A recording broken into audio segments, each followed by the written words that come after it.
ခုချိန်မှစ၍ဆရာတော်ဘုရားကြီးမျက်မှောက်၌အပေရကားပိနိဗ္ဗာန်ကားဖို့ရန်အတွက်အင်္စနီပနာမကရဝပြုနမောတတသုံးညတော်ရပါစို့ခင်ဗျာနမောတတ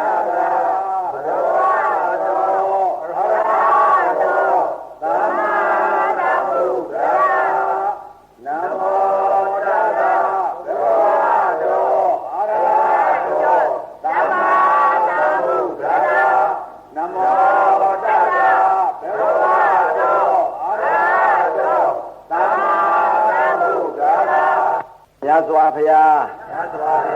ဖရာတပည့်တော်တို့သည်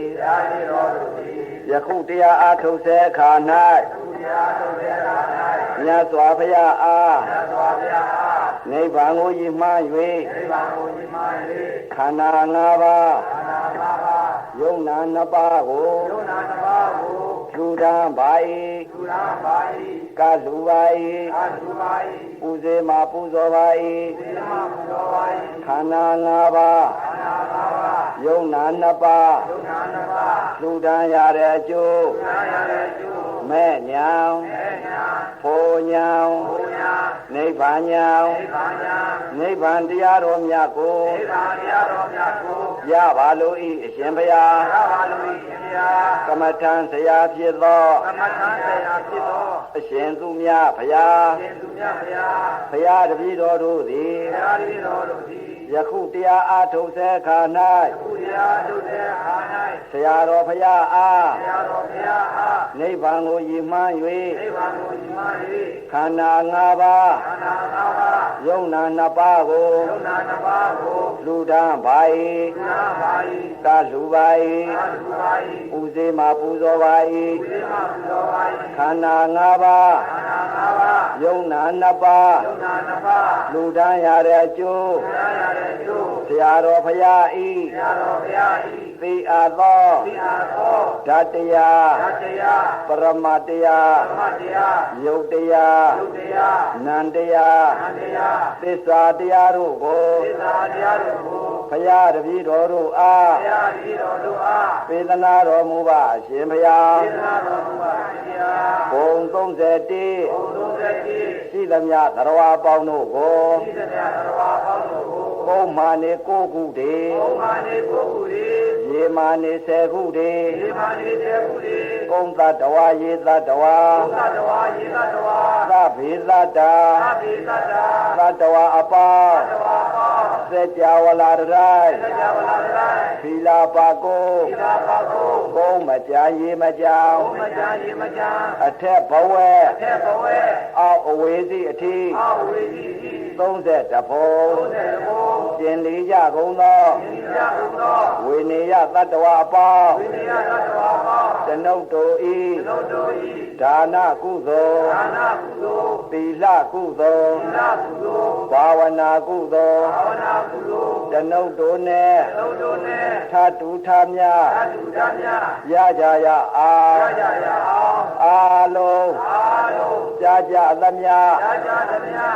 အမြယူတော်မူကြပါကုန်သောအရိယာသူတော်ကောင်းများပေးဝေသောအမြကိုလည်းအကျွန်ုပ်တို့ကဝမ်းမြောက်ဝမ်းသာနှင့်သာဓုသာဓုသာဓု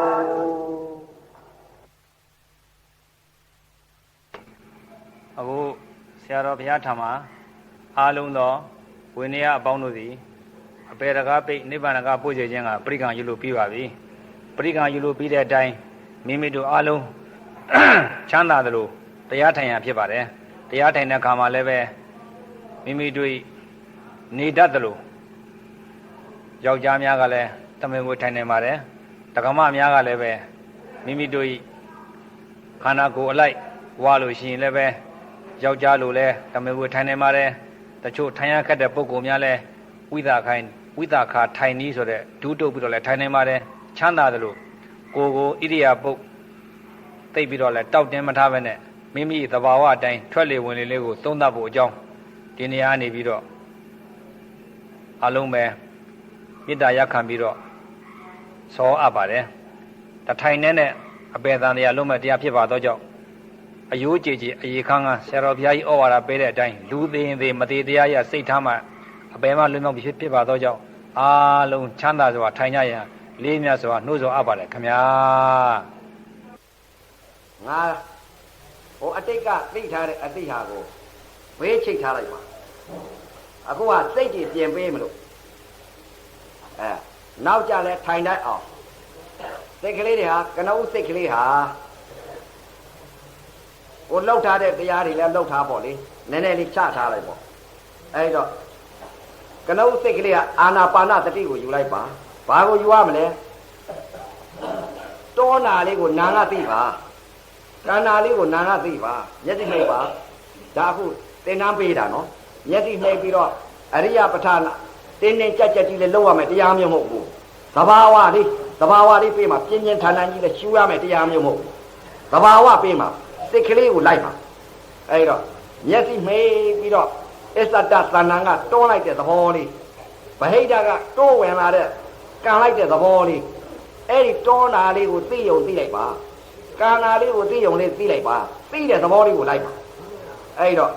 တွန်းတာလေးသိကန်တာလေးသိတွန်းတာလေးသိကန်တာလေးသိဒီသိပဲလိုက်တာဒီသိလိုက်လာတော့တော်ကြာထိုင်မှများလာတော့အခုလာရောက်တဲ့တရားဓမ္မတွေသေဟာနိဆဲဆဲဓာတ်ကြီးလေးပါတဘာဘာသတ်ပါလိမ့်မယ်ပထဝီကလည်းသတ်လိမ့်မယ်အာဘောကလည်းသတ်လိမ့်မယ်တေဇောကလည်းသတ်လိမ့်မယ်ဝါယောကလည်းသတ်လိမ့်မယ်ဓာတ်ကြီးလေးပါကတော့တဘာဘာသတ်ပါအဲ့တော့ဒီဓာတ်ကြီးလေးပါဟာသမထကတော့40ရှိသမထ40ရှိတော့အစေကမ္မထာနဲ့အတုပကမ္မထာနဲ့နာကမ္မထာနဲ့ယုတ်ကမ္မထာနဲ့အဲ့တော့သမထကတော့40ရှိတယ်အတိတ်ကပါလာတဲ့ကာမအခုတမာရီယူလိုက်တာကတော့ဘာလဲတဲ့သတိယူလိုက်တာအစ္ဆဒသဏ္ဍာန်ကတွန်းလိုက်တဲ့သဘောလေးကိုသိကန်လိုက်တဲ့သဘောလေးကိုသိတွန်းနာလေးသိကန်နာလေးသိဒီဟာလေးပဲသိတာဘာမှမသိနဲ့မတွေးလည်းမတွေးတော်နဲ့ဘာမှမဆင်ញင်နဲ့တွန်းနာလေးသိကန်နာလေးသိဒီဟာလေးပဲသိတာတော်ကြာအောက်ကအမာနဲ့ကိုယ်နဲ့တွေးလိုက်တဲ့အချိန်ကဖသဝေဒနာဖြစ်လာတယ်ဝေဒနာဖြစ်လာတော့အတိတ်ကကံပါလာတယ်နာတယ်လက်ထဲနဲ့ဆေးဖော်လို့မရဘူးတရားဆိုတဲ့ဥစ္စာအခုတက္ကကြီးတွေတက္ကမကြီးတွေအသာချင်းလည်းမတူဘူးရုပ်ချင်းလည်းမတူဘူးအရာချင်းလည်းမတူဘူးအလုံးချင်းလည်းမတူဘူးမတူပါဘူးတရားချင်းလည်းတူသလားတဲ့မတူပါဘူးသမထက40ရှိတယ်နာကမ္မထာကနေပြီးသောတာပန်တည်တယ်ယုတ်ကမ္မထာကနေပြီးသောတာပန်တည်တယ်အစင်းကမ္မထာကနေပြီးသောတာပန်တည်တယ်အရေးကြီးဆုံးအချက်ကဘာလဲတဲ့အတိတ်ကကံပါလာတဲ့တရားကံပါလာလို့လည်းကြည့်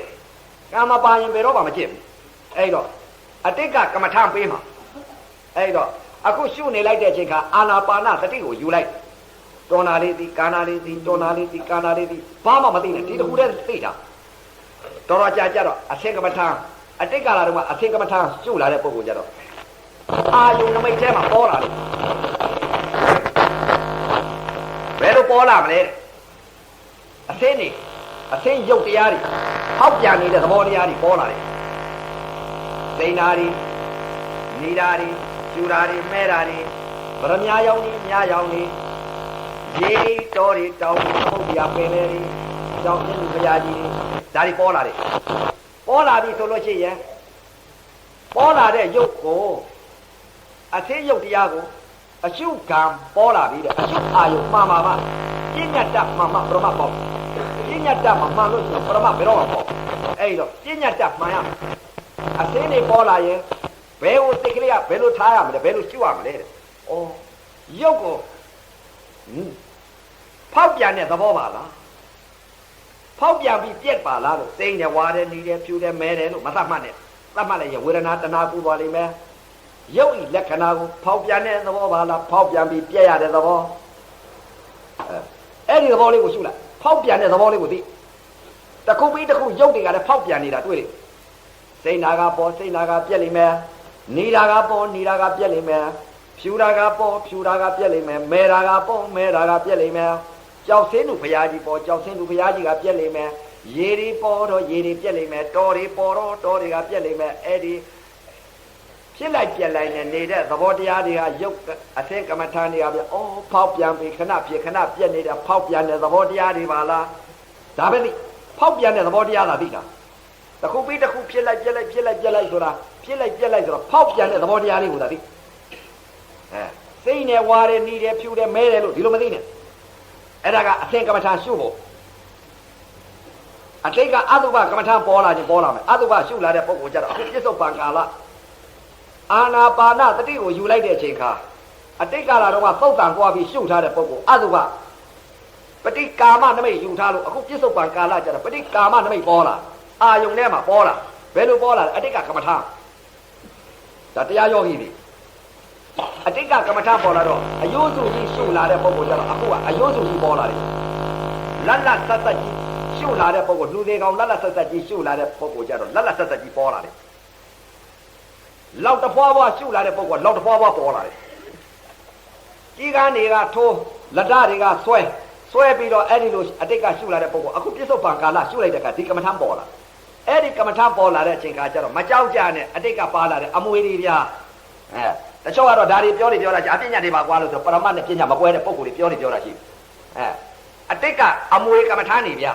အတိတ်ကပါလာတဲ့ကံနေဗျာအဲ့ဒီကံဆိုရင်အဲ့ဒီအတုပကမ္မထာများပေါ်ရင်ဒီဘဝတဲ့နိဗ္ဗာန်ပေါ်တော့ဘာကြောင့်လဲတဏှာအရင်သတ်တဏှာသတ်ပြီသူကအရင်အဲ့ဒီတော့အတိတ်ကပါလာတဲ့အတုပကမ္မထာပေါ်လာလို့ရှိရင်လတ်လတ်ဆက်ဆက်ကြီးမြင်တဲ့ပုဂ္ဂိုလ်ကကျတော့မပြောက်စီနဲ့ဒီဟာကြီးကိုရှုပြီးတော့သူပြစ္ဆုတ်ပံပေါ်လာပြီယုံလာပေါ်လာအတိတ်ကရှုလာတဲ့လတ်လတ်ဆက်ဆက်ကြီးအတုပကမ္မထာကိုလတ်လတ်ဆက်ဆက်ကမ္မထာပေါ်လာဒီကမ္မထာမပြောက်စီနဲ့ရှုတော့သူ့သဘောကိုကြည့်တော့သူ့သဘောဘယ်လိုဖြစ်တယ်လဲဆိုတာအတုပ၏လက္ခဏာဟာဘယ်လိုဖြစ်တတ်တယ်လဲသူ့သဘောကိုကြည့်လိုက်ပြီဆိုရင်ဒီလတ်လတ်ဆက်ဆက်ကြီးအတုပအလောင်းကောင်ကြီးဟာစင်စင်ကြီးသေးနေတဲ့အတုပအလောင်းကောင်ကြီးဟာမျက်စိကြီးတွေကညိုချင်းညိုလာလိမ့်မယ်အသားတွေကကွက်ချင်လဲကွက်လာလိမ့်မယ်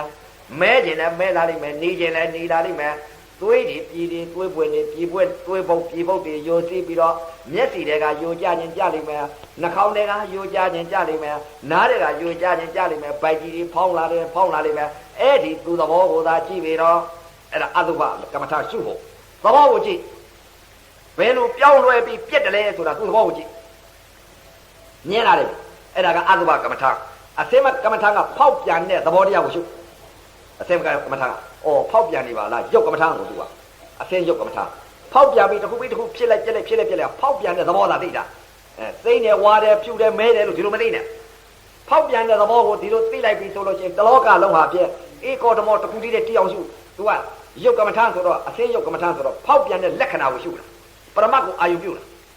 ပညာကိုအာယုပြုတာမဟုတ်ဘူးဖောက်ပြန်တဲ့သဘောတရားကိုမြင်အောင်ကြည့်ဖောက်ပြန်ပြီးတစ်ခုပြီးတစ်ခုဖြစ်လိုက်ဆိုတော့ဖောက်ပြန်နေတာအဲ့ဒီဖောက်ပြန်တဲ့သဘောတရားကိုဒါကိုသိတာဒါကပါလေအစင်းကမ္မထာရုပ်ကမ္မထာအတုပကမ္မထာကအဆိုင်အခဲကြီးကိုအတုပအလောင်းကောင်ကြီးပေါ်လာအဲ့ဒီလိုပေါ်လာရင်အတုပကမ္မထာအကုန်လုံးမြင်တာတရားကြားတာတရားနာတာတရားလို့ဘုရားဟောထားတယ်အကုန်တရားကြီးပဲသဘောပေါက်လို့ရှိရင်ညင်းစရာပြုတ်စရာလည်းမလိုဘူးအဲ့ဒီတော့အတုပကမ္မထာဆိုတာအလောင်းကောင်ကြီးတွေအယိုးစုကြီးတွေပုတ်ထာကြီးတွေပွားတာကြီးတွေဒီလိုပေါ်လာတယ်ပေါ်လာပြီးတော့မကြောက်နဲ့စိတ်ကြောက်ဖြစ်တဲ့ဥပါဒံခန္ဓာတွေအဲ့ဒီတော့ဒီလိုရှုနေပြီဆိုလို့ရှိရင်တလောကလုံးမြင်လာတယ်အတုပဆိုမြင်လာတယ်အဲ့ဒါအတုပကမ္မထာနာမ်ကမ္မထာနဲ့နာမ်ကမ္မထာကအစ္ဆတသဏ္ဍာန်ကမဟာဘုတ်တက်ကြီးလေးပါဖောက်ပြန်လာတယ်မဟာဘုတ်တက်ကြီးလေးပါဖောက်ပြန်လာတဲ့အချိန်ခါအခုဒီထဲကတရားဓမ္မတွေအခုကျင့်ညာအထုတ်တဲ့ယောဂီပုဂ္ဂိုလ်တွေပထဝီဓာတ်အာဘောဓာတ်တိဇောဓာတ်ဝါယောဓာတ်တဲ့ဘုရားကဓာတ်ဟောတယ်ပထဝီဤသဘောတရားအာဘောဤသဘောတရားတိဇောဤသဘောတရားဝါယောဤသဘောတရားတွေပေါ်လာတယ်ပထဝီဤသဘောတရားကကနဦးဥဆောင်တက်လာတဲ့ရုပ်ပါပထဝီကဥဆောင်တက်လာရင်ငါတော့ပထဝီသတ်မယ်လို့တစ်ထစ်ချမှအာဘောဥဆောင်တက်လာရင်အာဘောကသတ်လိုက်မယ်လို့တစ်ထစ်ချမှတေဇောဥဆောင်တက်လာရင်တေဇောကသတ်မယ်လို့တစ်ထစ်ချမှဝါယောဥဆောင်တက်လာလို့ချင်းဝါယောကသတ်မယ်လို့တစ်ထစ်ချမှအဲ့တော့ပထဝီဥဆောင်တက်လာလို့ချင်းအောက်ကအမာနဲ့ကိုယ်နဲ့တွေ့လိုက်တဲ့အချိန်ကဖသဝေဒနာဖြစ်လာဝေဒနာဖြစ်လာတော့တင်းလာမယ်တောင်းလာမယ်ထုံလာမယ်ဆိုလို့ရှိရင်ပထဝီကသတ်တော့မယ်ပထဝီသတ်တော့မယ်ဆိုတော့တင်းလာလို့ရှိရင်ရှစ်စိတ်ကလေးကသွားပြီးတင်းတယ်လို့သိလိုက်တယ်ရှင်းစိတ်ကလေးကတင်းတယ်လို့သိလိုက်လို့ရှိရင်အဲ့ဒီစိတ်ကလေးပြောင်းပြစ်ဟိုမှာဝေဒနာတဏှာကိုသွားပြီ တင်းတယ်လို့အကုသို့အပယ်လေးပါပွားမဲ့စိတ်ကိုနောက်စိတ်ကလေးကဖောက်ပြန်ခြင်းရုပ်ဝေဒနာပါလားလို့အဲ့ဒီစိတ်ကလေးပြောင်းလိုက်ဖောက်ပြန်ခြင်းရုပ်ဝေဒနာပဲအဲ့ဒီဝေဒနာဖောက်ပြန်တဲ့ရုပ်ဝေဒနာပါလားလို့အဲ့ဒီစိတ်ကလေးသိလိုက်အဲ့ဒီစိတ်ကလေးကနေပြီးတော့တင်းတဲ့သဘောကိုမသိနဲ့တင်းတာမသိပဲနဲ့ဖောက်ပြန်တဲ့ရုပ်ဝေဒနာကိုသိလိုက်ဖောက်ပြန်တဲ့ရုပ်ဝေဒနာကနေပြီးစိတ်ကလေးတစ်ခါပြန်ပြောင်းလိုက်ဝေဒနာဒီနာမလားစိတ်ကလေးပြောင်းလိုက်ဝေဒနာဒီနာမလားဆိုနာကိုသာသိလိုက်နာဤသဘောဘာလို့တတ်တယ်လဲသူ့သဘောကဘာလို့တတ်တယ်လဲနာဤလက္ခဏာသဘာဝကခံစားပြီးပြက်တယ်အဲ့ဒီခံစားပြီးပြက်တဲ့သဘောလေးကိုသာသိလိုက်ခံစားပြီးပြက်တင်နာလေးလည်းခံစားတယ်တောင်းနာလေးလည်းခံစားတယ်ထုံနာလေးလည်းခံစားတယ်တင်းတယ်တောင်းတယ်ထုံတယ်ကျင်တယ်ပူတယ်အေးတယ်လှုပ်တယ်ရွတယ်လို့ဒီလိုမရှုလိုက်ကြနဲ့ဒီလိုရှုလိုက်ပြီဆိုလို့ရှိရင်ဝေဒနာတဏှာကုနေပြီဝေဒနာမှာဥပါဒံဖြစ်နေပြီဒီလိုဖြစ်နေပြီဆိုအပယ်မလုပ်ဘူးနာလိုက်တာကြိုက်လိုက်တာထုံလိုက်တာဆိုလေးပဲထောက်ရက်စင်ဒီဟာကိုမရှုနဲ့ဝေဒနာပေါ်လာလို့ရှိရင်တင်းနာပေါ်လာရင်တင်းနာကိုမသိပဲနဲ့ဖောက်ပြန်တဲ့ရုပ်ဝေဒနာပဲဒီလိုသိလိုက်ဒီစိတ်ကလေးကိုဖောက်ပြန်ခြင်းဆိုတာကရုပ်ဝေဒနာဆိုတာနာအဲ့ဒီဖောက်ပြန်တဲ့ရုပ်ဝေဒနာပါလားလို့ဒီလိုသိလိုက်ဒီလိုသိလိုက်ရင်နောက်စိတ်ကလေးကပြောင်းလိုက်ဦးဝေဒနာဒီနာမလားနာကိုပြောင်းလိုက်နာစိတ်ကိုပြောင်းလိုက်နာစိတ်ပြောင်းပြီးတော့နာဤလက္ခဏာသဘောနာဤလက္ခဏာသူ့သဘောကဘာလို့တတ်တယ်လဲရုပ်ဝေဒနာသူကခံစားပြီးပြက်တတ်တယ်ခံစားပြီးပြက်တဲ့သဘောသာရှိတယ်အဲ့ဒီခံစားပြီးဘာပဲပေါ်ပေါ်ရုပ်ဝေဒနာပေါ်လာလို့ရှိရင်ခံစားတာနာကိုသာသိလိုက်အကြောင်းကိုသတ်ပလိုက်ခံစားပြီးပြက်တဲ့သဘောသာသိတင်နာလေးလည်းခံစားတယ်ခံစားပြီးပြက်တဲ့သဘောတောင်းနာလေးလည်းခံစားလိမ့်မယ်ခံစားပြီးပြက်လိမ့်မယ်ထုံနာလေးလည်းခံစားပြီးပြက်လိမ့်မယ်အောက်နာလေးလည်းခံစားပြီးပြက်လိမ့်မယ်ကြက်တာလေးလည်းခံစားပြီးပြက်လိမ့်မယ်ပူဓာလေးလည်းခံစားပြီးပြက်လိမ့်မယ်အေဓာလေးလည်းခံစားပြီးပြက်လိမ့်မယ်လှုပ်ဓာလေးလည်းခံစားပြီးပြက်လိမ့်မယ်ဒေါနာလေးလည်းခံစားပြီးပြက်လိမ့်မယ်အဲ့ဒီလိုခံစားပြီးပြက်တာကိုဒါသာသိလိုက်ပါအဲ့ဒီကြောင့်မှအတိလေးခံစားပြီးပြက်တယ်အတိလေးဆုံးသွားတယ်အဲ့ဒါနာကမ္မထာမယ်ယုတ်ကမ္မထာနဲ့အသင်ကမ္မထာနဲ့နာကမ္မထာနဲ့အတုပကမ္မထာနဲ့သမထက40ရှိတယ်အတိတ်ကကိုရှုလာတဲ့ကမ္မထာမယ်ပေါ်လာလိမ့်မယ်အဲ့ဒီတော့တနည်းအားတဲ့နဲ့ပေးလို့မရဘူးဗျာနှာတလက်ထဲနဲ့ဆေးဖော်လို့မရဘူးဗျာဘာကြောင့်လဲတဲ့ပုဂ္ဂိုလ်အလိုက်ဇလိုက်အလိုက်ယောဂီအလိုက်ပေးရတဲ့တရားတွေဘာကြောင့်လဲတဲ့အတိတ်ကာလတော့နာကမ္မထာရှုတဲ့ပုဂ္ဂိုလ်ပါတယ်အတိတ်ကာလတော့ကအသင်ကမ္မထာရှုတဲ့ပုဂ္ဂိုလ်ပါတယ်အတိတ်ကာလတော့ကအတုပကမ္မထာရှုလာတဲ့ပုဂ္ဂိုလ်ပါတယ်သူကမ္မထာနဲ့သူဝေးရ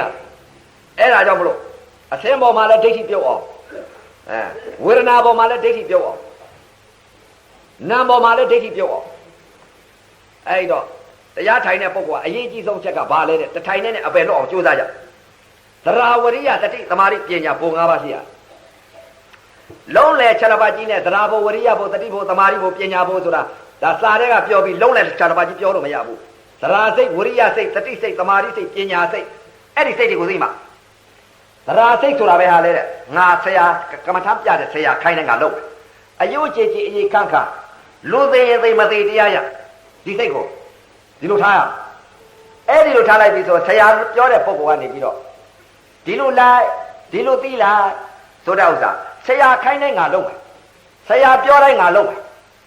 သိခြင်းလဲသိပြီတော့အယိုးကြည်ကြည်အေးခါလူသေးရင်သိမသေးတရားရဒီစိတ်ထားလိုက်ရင်အဲ့ဒါသရာစိတ်ပဲသရာစိတ်ဆိုတာအဲ့ဒီစိတ်မထတော့ဘူးသိခြင်းလဲသိရောဆိုတဲ့ဥစ္စာငါဆရာခိုင်းတဲ့လုပ်တော့မယ်ဒါကြောင့်မလို့တထိုင်နဲ့နဲ့လဲအပေတကားပိတ်ပါလိမ့်မယ်ဒကာဒကမများသရာရှိရင်ဒီမဲ့ဖယားရတဲ့သစ္စာလေးပါရတယ်သရာမရှိရင်နားလိုက်တာတော်မယ်ဆိုလို့ရှိရင်တော့မရပါဘူးသေဂာတိဖြစ်တဲ့နားလိုက်တာတော်မယ်လို့ရပါလားမရပါဘူးတထိုင်နဲ့အပေတကားပိတ်သွားပြီးတော့တခါခဏသေးကြကျင်းတဲ့ပုဂ္ဂိုလ်ဟာအခုကခဏသေးကြည့်ခိုင်းတာ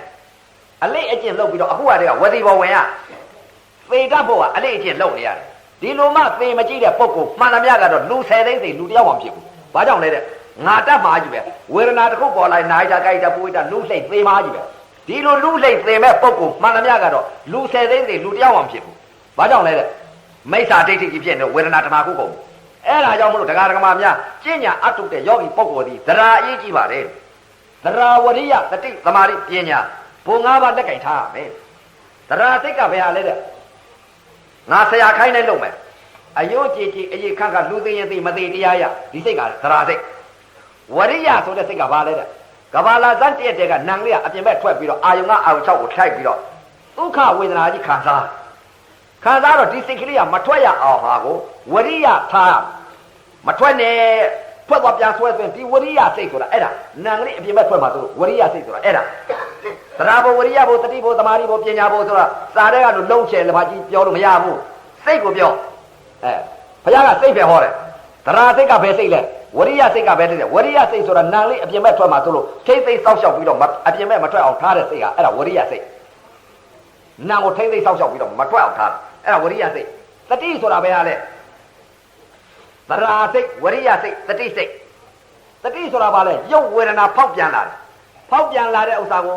တတိဆိုတာအမြဲတမ်းထားရအောင်တင်းတာပေါ်တော့တင်းတယ်လို့သွားမသိလိုက်နဲ့တင်းတယ်လို့မသိဘဲနဲ့ဝေဒနာသည်ရုပ်ဖောက်ပြန်တဲ့ရုပ်ဝေဒနာပါလားလို့ဒီလိုသိရအောင်ဝေဒနာသည်နာမလားဆိုပြီးတော့အဲ့လိုသိရအောင်အဲ့ဒါဘာလဲတတိနဲ့ထားနေရအောင်ဝေဒနာတစ်ခုပေါ်လာနာကိုသာသိရအောင်နာကိုမသိဘဲနဲ့တင်းတယ်တောင်းတယ်ထုံတယ်ကျင်းတယ်လို့ဒီလိုသွားမသိနဲ့ဒီလိုသွားသိလဲလို့ရှင်ဘာထူးသိလဲအတိတ်ကအသိပေါ့အလေးအကျင့်ဟိုအတိတ်ကစိတ်ကိုပြောင်းနေတာဟုတ်အတိတ်ကတော့တင်းတာပေါ်တင်းတာသိတောင်းတာပေါ်တောင်းတာသိထုံတာပေါ်ထုံတာသိအခုပြစ္ဆုတ်ပံဝေဒနာတစ်ခုပေါ်လာတယ်ဝေဒနာသည်နာမှာလားလို့ဒီလိုသိရစိတ်ကလေးပြောင်းလာတင်းတယ်တောင်းတယ်ထုံတယ်လို့ဒီလိုမသိနဲ့တတိနဲ့အမြဲတမ်းထားဓာတ်ကြီးလေးပါဖောက်ပြန်လာတော့တင်းတယ်တောင်းတယ်ထုံတယ်ကျင်းတယ်အောင့်တယ်ပူတယ်အေးတယ်လှုပ်တယ်ရွာတယ်ဒီလိုသိလိုက်မှဆိုလို့ဝေဒနာပါလားဝေဒနာသည်နာပါလားဆိုနာစိတ်ကိုသိထားလိုက်နာကိုသိတာအဲ့ဒါပါလေသရာဘောဝရိယဘောတတိဘောတဲ့တတိထားတာပါလေအကုသိုလ်စိတ်မဖြစ်အောင်ကုသိုလ်စိတ်ဖြစ်နေအောင်အဲ့ဒါတတိသရာစိတ်ဝရိယစိတ်တတိစိတ်သမာဓိဘောတဲ့သမာဓိဆိုတာပါလေစိတ်ကလေးမပြောင်းမလွယ်ပဲနဲ့ဝေဒနာကိုနံတခုတည်းသိထားတာအဲ့ဒါမပြောင်းလွယ်တော့ဘူးအဲ့ဒါသမာဓိသမာဓိကနေပြီးတော့ပညာဘောတဲ့နာဤသဘောဘာလို့တာလဲခံစားပြီးပြက်တယ်လို့အဲ့ဒီလိုနာဤလက္ခဏာသဘာဝသဘောတရားခံစားပြီးပြက်တယ်လို့ဒီလိုသိလိုက်တဲ့စိတ်ကဘာလဲတဲ့ပညာပဲအဲ့ဒါဘာလဲဝိပဿနာယောဂီပုဂ္ဂိုလ်တွေဒီလိုစိတ်တွေကိုသိပါမှာဒီလိုစိတ်တွေမှမသိလို့ရှိလို့ရှိရင်တော့ဝေးပါသေးဗျာအပေလို့ဟုတ်အဲ့တော့ကြိုးစားပြီးတော့သရာဝရိယသတိသမာဓိပညာဘုံ၅ပါးရှိဒီဘုံ၅ပါးမှလက်ကင်မထားလို့ရှိရဲ့ခွရားလည်းဒီလိုလှုပ်သွားတာပဲဘုရားရှင်ကိုတော်မြတ်ကြီးကအယုတ်ချေတီခန့်အခုကျင့်ညာအားထုတ်တဲ့ယောဂီပုဂ္ဂိုလ်တွေကဘုရားအလုပ်လုပ်နေတာဘုရားသမီးတွေပါဗျာဘုရားအလုပ်လုပ်မှဘုရားသမီးဗျာဘုရားအလုပ်မလုပ်လို့သမထဝိပဿနာမှမကျင့်မကြာမှအားထုတ်ရင်ဘုရားသမီးဖြစ်ပါမလားဘုရားသားဖြစ်ပါဘုရားသားဘုရားအလုပ်လုပ်တာဘုရားသမီးဘုရားသားအဲ့ဒီဘုရားသားဘုရားသမီးကဘုရားအလုပ်လုပ်တယ်အဲ့တော့ကြိုးစားပြီးတော့ဘုရားသမီးတွေဘုရားသားတွေဖြစ်လို့အတိတ်ကလည်းကျင့်လာလို့အခုလည်းကျင့်အတိတ်ကမှမကျင့်လို့ရှင်အခုလည်းမကျင့်ဘူးဘယ်တော့မှမကျင့်ဘူးသူများကျင့်တာတော့ကြည့်ရည်သေးအဲ့တော့ဘာပဲညာပဲတော့အတင်းပြောသေးအဲ့တော့အတိတ်ကပါလာတဲ့ကမ္မထာမှာပဲလို့ဒါကြောင့်မလို့ဒကမာကြီးတွေသရဝရိယတတိသမာဓိပညာဘုံ၅ပါးလက်ကင်ထားကြမယ်ဆိုရင်ဖယားရထားတဲ့သစ္စာလေးပါသောတာပန်သစ္စာတွေသရဂံသစ္စာတွေအနာဂံသစ္စာတွေအရတ္တမေအရတ္တဘောရတဲ့သစ္စာတွေအဲ့ဒီသစ္စာ၄ပါးရမှာသောတာပန်ဆိုတဲ့သစ္စာတစ်ပါးပဲရှိသေးတယ်သရဂံဆိုတဲ့သစ္စာတစ်ပါးနောက်2ပါးအရတ္တမေအရတ္တဘောကျတဲ့သစ္စာ၄ပါးဘုရားကသစ္စာ၄ပါးလို့ပြောတယ်သစ္စာဆိုတာအစစ်စစ်နာကိုမြင်နာကိုမြင်တဲ့သစ္စာရုပ်ကိုမြင်တဲ့သစ္စာအာယုံကိုမြင်တဲ့သစ္စာအစစ်စစ်မြင်သွားတာအဲ့တော့အရေးကြီးဆုံးအချက်ကသရအရေးကြီးတယ်နားလိုက်တာလို့များတော့လှမ်းမြမပြစ်ကြနဲ့ဗျာသရာဘဝရိယဘတတိကိုသမာဓိကိုပညာဘတထိုင်နဲ့အပယ်လေးပါလွတ်မြောက်အောင်ပါကိုကြိုးစားပြီးလုပ်ကြပါလို့ဦးဇင်းကလည်းတရားတော်ကနောက်ပိတ်ဆုံးသာသနာမှုလို့အရိယာတွေဖြစ်ပြီးတော့အပယ်တကားပိတ်ပြီးတော့နတ်ပြည်6ဓာတ်သုစံတဲ့ပုဂ္ဂိုလ်ပါမယ်ဇမ20ခုသုစံတဲ့ပုဂ္ဂိုလ်ပါမယ်နိဗ္ဗာန်ကိုဓာတ်သွားတဲ့ပုဂ္ဂိုလ်ပါမယ်အခုသာသနာကြီးမိတဲ့အချိန်ကတချို့ကတော့ဒီအချိန်ဒီခါမှာသောတာပန်ဖြစ်ပါမလားသရဂံဖြစ်ပါမလားအနာဂံဖြစ်ပါမလားမသိတဲ့ပုဂ္ဂိုလ်အန္တာပုရုဇဉ်တွေပြောတာရှိတယ်အဲ့ဒီတော့အခုဘုရားသာသနာကြီးနောက်ပိတ်ဆုံးသာသနာကြီးဝိမု ക്തി ခေအနတ္တသာသနာနောက်ပိတ်ဆုံးသာသနာတပတ်ပြန်လှည့်လာပြီးကျင့်ညာအားထုတ်တဲ့ယောဂီပုဂ္ဂိုလ်မှန်သမျှတက္ကမလည်းသောတာပန်တည်မယ်အနာဂံတည်မယ်သရဂံတည်မယ်အရတ္တမေအရတ္တဖို့ရမယ်တက္ကမကြီးတွေလည်းရမှာတက္ကကြီးတွေကလည်းလုံးရင်ရမယ် တက္ကမကြီးတွေကလည်းလုံရင်ရကြမယ်မလုံတဲ့ပုဂ္ဂိုလ်ကတော့ဘာတော့မှမရဘူးအဲ့ဒီတော့လုံတဲ့ပုဂ္ဂိုလ်မှန်သမျှကတော့သောတာပန်လောင်းနေသရဂံလောင်းနေအနာဂံလောင်းနေအရဟတမေအရဟတဖို့ယဟန္တာလောင်းနေဖြစ်ကြလိမ့်မယ်ကြိုးစားရမကြိုးစားပဲကတော့ရဖို့မရဘူးဗျဘုရားသမီးတွေကြိုးစားကြဒီအလုပ်လုပ်တာဆိုတာဘုရားသမီးမှလုပ်တာဘုရားသားမှလုပ်တာဒီအလုပ်မလုပ်ဘူးဆိုဘုရားသမီးဘုရားသားမဟုတ်ပါဘူးဗျာဟုတ်တယ်ဆိုတော့မနေ့၅ပါးညာ၅ပါးဓမ္မတာသီလဓမ္မတာတွေနဲ့နေလို့ဒါဘုရားသမီးမဟုတ်ဘူးဘုရားသားမဟုတ်ဘူးဘုရားသားဘုရားသမီးကလုံမှရဘုရားအလုပ်ကိုလုပ်ဘုရားအလုပ်ကဘာလဲရှူပေးများအတိအမြဲတမ်းထား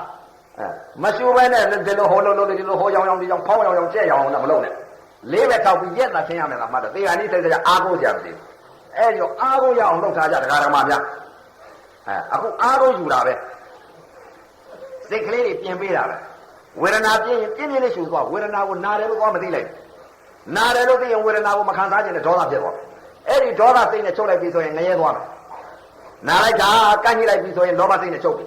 လောဘစိတ်နဲ့ချုပ်လိုက်ပြီဆိုရင်အပေလေးပါဆင်းပြီးတော့ပိတ်ကြတာဖြစ်တော့မယ်လားမအဲ့ဒီတော့ကြိုးစားပြီးတော့ဝေဒနာတစ်ခုပေါ်လာရင်လှမ်းမြမပြစ်လိုက်နဲ့မတော်နဲ့နော်တထိုင်နဲ့လွတ်မြောက်သွားအောင်နာခန္ဓာထုတ်သွားအောင်ဝေဒနာခန္ဓာချုပ်သွားအောင်လိုက်ပါဝေဒနာတစ်ခုပေါ်လာရင်ဝေဒနာခန္ဓာဖြစ်လာပြီဝေဒနာခန္ဓာဖြစ်လာတော့တင်ညာမပေးနဲ့တင်ညာခန္ဓာမပေးနဲ့နာလိုက်တာကက်လိုက်တာပူလိုက်တာအေးလိုက်တာလို့တင်ညာမပေးနဲ့တင်ညာပေးလိုက်ပြီဆိုရင်သင်္ခါရကပြုတ်ပြင်ပေးလိုက်မယ်ຢာကစိတ်ဒေါသစိတ်မောဟစိတ်တွေသင်္ခါရခန္ဓာဖြစ်ကုန်အဲဒီတော့ဒီစိတ်တွေမဖြစ်အောင်ဟာကိုကြိုးစားပြီးတော့တရားဓမ္မများအာနာပါနသတိကိုဝေဒနာခံစားရင်ပြင်းပြင်းလေးရှုတော့ပြင်းဝေဒနာပြင်းမှပြင်းပြင်းလေးရှုတော့သမာဓိနဲ့ပညာနဲ့ချိန်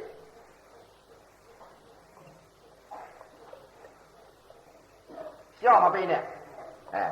ဒီဓာတ်ကြီးလေးပါဟာတဘာဘာကသတ်မယ်တဘာဘာသတ်ပြီဆိုလို့ရှိရင်ဓမ္မကြီးတွေ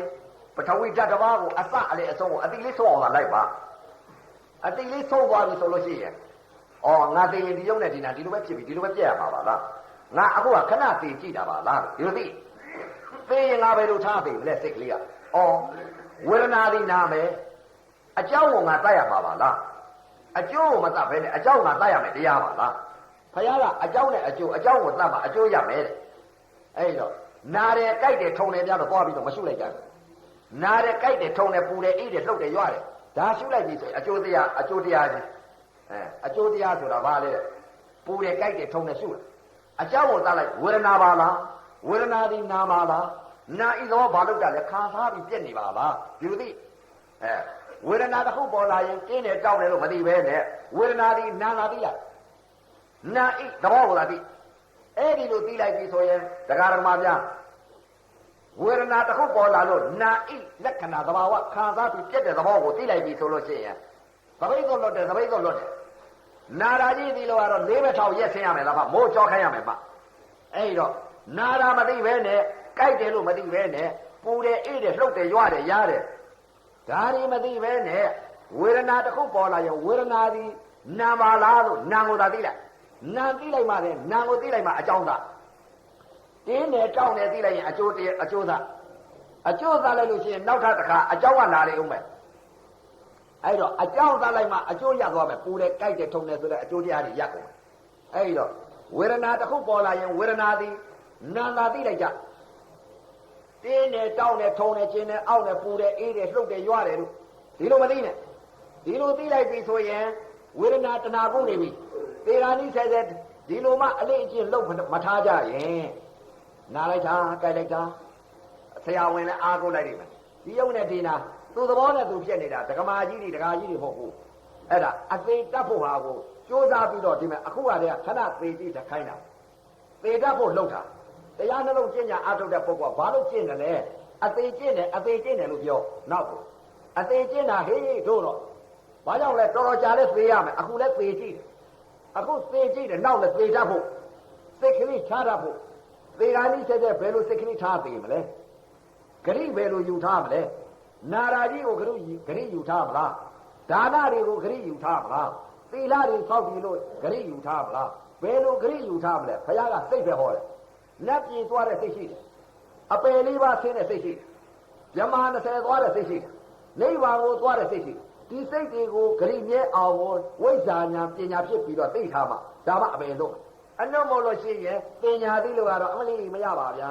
အဲ့ဒီတော့ကြိုးစားပြီးတော့သာသာကြီးပြီးတဲ့အချိန်ခါသရာဝရိယတတိသမာဓိပညာဘုံ၅ပါးလက်ကင်ထားပြီးကြိုးစားပြီးတော့အထုတ်ကြပါလို့အသိပေးပါတယ်ဗျာတရားဓမ္မများရဖို့ဟာအပင်မခံပြီးတော့တခါတည်းကိုစိတ်တွေကိုပြင်ပေးနေတာတထိုင်လေးနဲ့လွတ်ဖို့ဟာကိုနောက်လည်းသေတတ်ဖို့ဟာကိုဒီလိုပြင်ပေးနေတာဓမ္မကြီးတို့အခုကနောက်ပိတ်ဆုံးသားတာမြန်မြန်ရအောင်လို့စိတ်ကလေးတွေအပင်မခံပြီးတော့သေဃာနိဆက်ဆက်ဘယ်စိတ်ထားလိုက်ဒီစိတ်နဲ့ထားရင်အပယ်သွားလိမ့်မယ်သေဃာနိဆက်ဆက်ကြပြီဆိုရင်ဓာတ်ကြီးလေးပါဖောက်ပြန်လာလို့ရှိရင်ပထဝီဓာတ်ဆိုတာတင်းနဲ့တောက်နဲ့ထုံနဲ့ကျင်းနဲ့အောက်နဲ့ကြိုက်တယ်တင်းလိုက်တာတောင်းလိုက်တာထုံလိုက်တာကျင်းလိုက်တာငါတော့မေးခိုင်းလာပြီငါတော့သေရတော့မှာပဲဆိုရင်ဆေးမကူနဲ့တော့ဘယ်သွားမလဲအပယ်လေးပါဆင်းတော့ဘာကြောင့်လဲဝေဒနာတဏှာကုန်နေပြီရုပ်ဆွဲနာဆွဲနေပြီအယူမှားမှာပေါ်တယ်ဒိဋ္ဌိဖြစ်သွားပြီမိစ္ဆာဒိဋ္ဌိကြီးကနေပြီးအပယ်ပို့တော့မယ်နားလိုက်တာဆိုတဲ့ကသွားပြီကြိုက်လိုက်တာဆိုတဲ့ကသွားပြီမင်းကြီးခိုင်းလာပြီဆိုတဲ့ကသွားပြီသေရမှလည်းကြောက်လာပြီဒီလိုစိတ်တွေဖြစ်လာတဲ့ဆိုတဲ့ကသွားတော့မယ်နားတယ်ကြိုက်တယ်ထုံတယ်ကျင်းတယ်အောက်တယ်ပူတယ်အိတ်တယ်လှုပ်တယ်ရွတယ်ဒီလိုမသိကြနဲ့ပေါ်လာလို့ချင်းဓာတ်ကြီးလေးပါဖောက်ပြန်လာပြီဆိုရင်ဝေဒနာပါလားဝေဒနာပြီးနာပါလားနာဣသဘောသူသဘောဘာလို့တတ်တယ်လဲခံစားပြီးပြက်တဲ့သဘောဘယ်လိုခံစားနေတယ်လဲဆိုတော့သူသဘောကိုလိုက်ကြဘယ်လိုလိုက်မလဲတင်းနာလေးလည်းခံစားလိုက်မယ်တောက်နာလေးလည်းခံစားလိုက်လိမ့်မယ်ထုံနာလည်းခံစားလိုက်လိမ့်မယ်ပူတာလည်းခံစားမယ်အေးတာလည်းခံစားမယ်ကြက်လာတာလည်းခံစားမယ်လှုပ်တာလေးခံစားမယ်ရွတာလေးလည်းခံစားလိမ့်မယ်ခံစားပြက်အဲ့ဒီခံစားပြီးပြက်နေတယ်အဲ့ဒီခံစားပြီးပြက်တဲ့သဘောတရားလေးကိုသိနေနာဣလက္ခဏာပိုင်းနေပြီဒီနာဣလက္ခဏာမှမပိုင်ပဲနဲ့နာလိုက်တာကြိုက်လိုက်တာလှမ်းပြလိုက်ပြီဆိုလို့ရှိရင်သွားရောကျိုးသားလုပ်ကြဓမ္မကြီးတွေဒါအသိပေးနေတာအခုကစိတ်တဆေးရုံဖွင့်နေတာစိတ်ကြီးပြင်ပေးနေတာသေတတ်ဖို့ကအခုကအလေးအကျင့်လောက်ခိုင်းတာသေဃာနိစေဒီရောက်တော့လာလိမ့်မယ်ဓမ္မကြီးတို့အတိတ်ကသိဒကာကြီးတို့အတိတ်ကသိထားတဲ့စိတ်ကတင်းတယ်လို့သိတဲ့စိတ်တောက်တယ်လို့သိတဲ့စိတ်ထုံတယ်လို့သိတဲ့စိတ်အောင့်တယ်လို့သိတဲ့စိတ်ကြိုက်တယ်လို့သိတဲ့စိတ်ကြက်တယ်လို့သိတဲ့စိတ်ပူတယ်လို့သိတဲ့စိတ်လှုပ်တယ်လို့သိတဲ့စိတ်အေးတယ်လို့သိတဲ့စိတ်အဲ့ဒီစိတ်ကြီးဖြစ်မှာဆိုလို့အဲ့ဒီစိတ်ကြီးဖြစ်မှာဆိုလို့အခုဝေဒနာဒီနာမလားလို့ဝေဒနာကိုသိလိုက်ကြတင်းတယ်တောက်တယ်လို့မသိနဲ့ဝေဒနာဆိုတာနာကိုသိခိုင်းတာဝေဒနာကိုသိတာဘာလဲဝေဒနာဒီနာနောက်စိတ်ကလေးပေါ်လာတဲ့ရုပ်ကိုဝေဒနာပါလားလို့ဒီလိုသိလိုက်ဝေဒနာကနေပြီးတော့ဝေဒနာသိတဲ့စိတ်ကနေပြီးတော့ဝေဒနာဒီနာမလားလို့ဆိုပြီးနာကိုသိလိုက်တဲ့စိတ်နာကနေပြီးတော့တခါလက္ခဏာကိုပြောင်းလိုက်နာဣလက္ခဏာဘာလို့တတ်တယ်ဝေဒနာကို तू ကခံစားပြီးပြက်တဲ့သဘောလေးနဲ့ရှိခံစားပြက်အဲ့ဒီခံစားပြီးပြက်တဲ့သဘောလေးသာသိလိုက်ပြီဆိုရင်ဘာပဲပေါ်တင်းနာပေါ်တောင်းနာပေါ်ထုံနာပေါ်အောက်နာပေါ်ဝေဒနာပါလားဝေဒနာဒီနာပါလားနာဣသဘောဟာသူသဘောကဘာလောက်တာတလဲခံစားပြီးပြက်တဲ့သဘောသုံးစိတ်တည်းရှုပါတင်းနဲ့တောင်းတယ်လို့မရှုနဲ့အပေတကားပိတ်ချင်လို့ရှိရဲ့ဝေဒနာပါလားတင်းတယ်လို့မသိနဲ့တောင်းတယ်လို့မသိနဲ့ပူတယ်လို့မသိနဲ့ဝေဒနာသာသိလိုက်ဝေဒနာဒီနောက်စိတ်ကလေးကနေပြီးနာကိုပြောင်းလိုက်နာကနေပြီးတော့နောက်စိတ်ကဘာပြောင်းအောင်လဲခံစားပြီးပြက်တဲ့သဘောလေးကိုသိလိုက်အဲ့ဒီသုံးစိတ်ထဲပြောင်းလိုက်လို့ရှိရင်တော်ပြီအပေလို့ပြီအပေတကားပိတ်ပြီစိတ်သာချငါသိဟေးအပေသပိတ်မတော်နဲ့လို့မှားထားခဲ့နိုင်လှမ်းတော့မပြင်းနဲ့ဒကာမများအခုကခဏသေးကြီးခိုင်းတာဒီရုပ်နဲ့ဒီနာတော့ဒီလိုပဲဖြစ်လာလိမ့်မယ်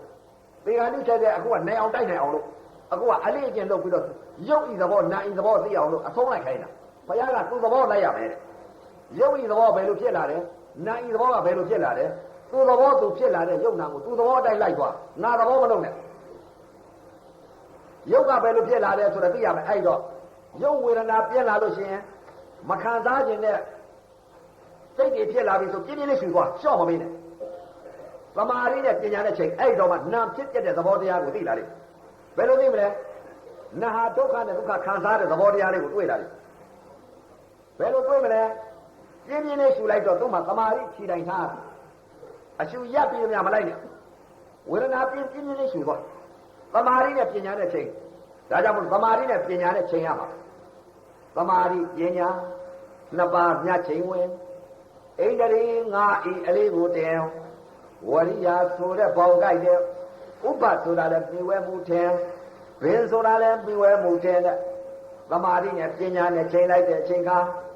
နာဖြစ်ပြတဲ့သဘောရုပ်ဖြစ်ပြတဲ့သဘောရုပ်တွေကလည်းတစ်ခုပြီးတစ်ခုတင်းတဲ့သဘောကလည်းတင်းတာကပေါ်တင်းတာကပြဲတောင်းတာကပေါ်တောင်းတာကပြဲထုံတာပေါ်ထုံတာကပြဲအောက်လာတာပေါ်အောက်လာတာပြဲကြိုက်တာပေါ်ကြိုက်တာကပြဲကြက်တာပေါ်ကြက်တာကပြဲ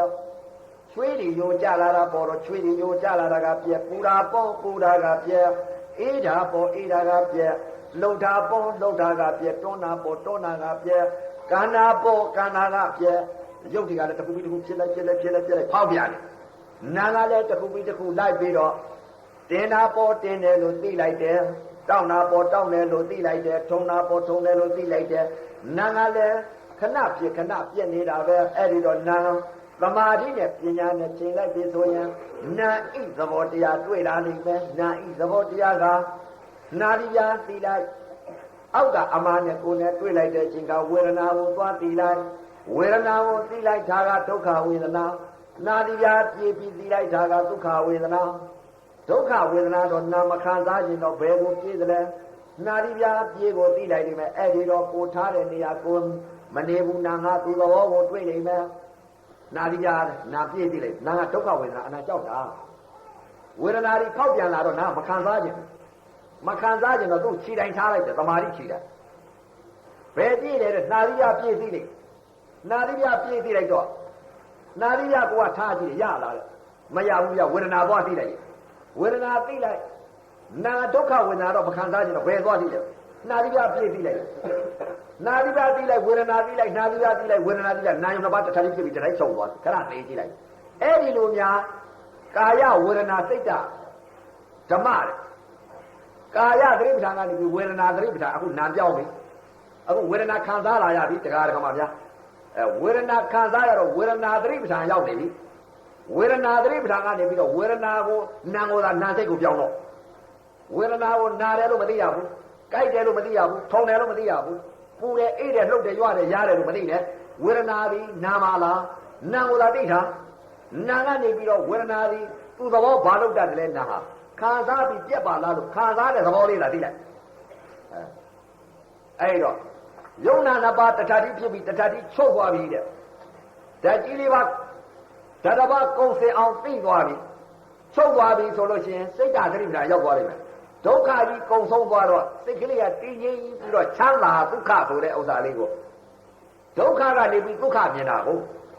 အဲ့တော့စိတ်ကလေးဟာမလျှော့နဲ့တော့ဝေဒနာပြင်းထန်လိုက်ပြင်းပြင်းရှူသွားတထိုင်နဲ့လုံးရောက်သွားတထိုင်နဲ့အခုကအတိတ်ကျင့်နေတာရှက်ဖို့လည်းမလုပ်ဘူးကြောက်ဖို့လည်းမလုပ်ဘူးတရားထိုင်တဲ့ဥစ္စာဘုရားရှင်ကိုတော်မြတ်ကြီးကပြစ်တောင်လဲနေတယ်အဲ့တော့ကြိုးစားရင်ရကြတထိုင်နဲ့လည်းလွတ်မယ်အဲ့တော့ကြိုးစားပါကာယဝေဒနာစိတ်ဓာတ်အခုဝေဒနာသတိပဋ္ဌာန်နာရောက်နေပြီကနဦးတော့က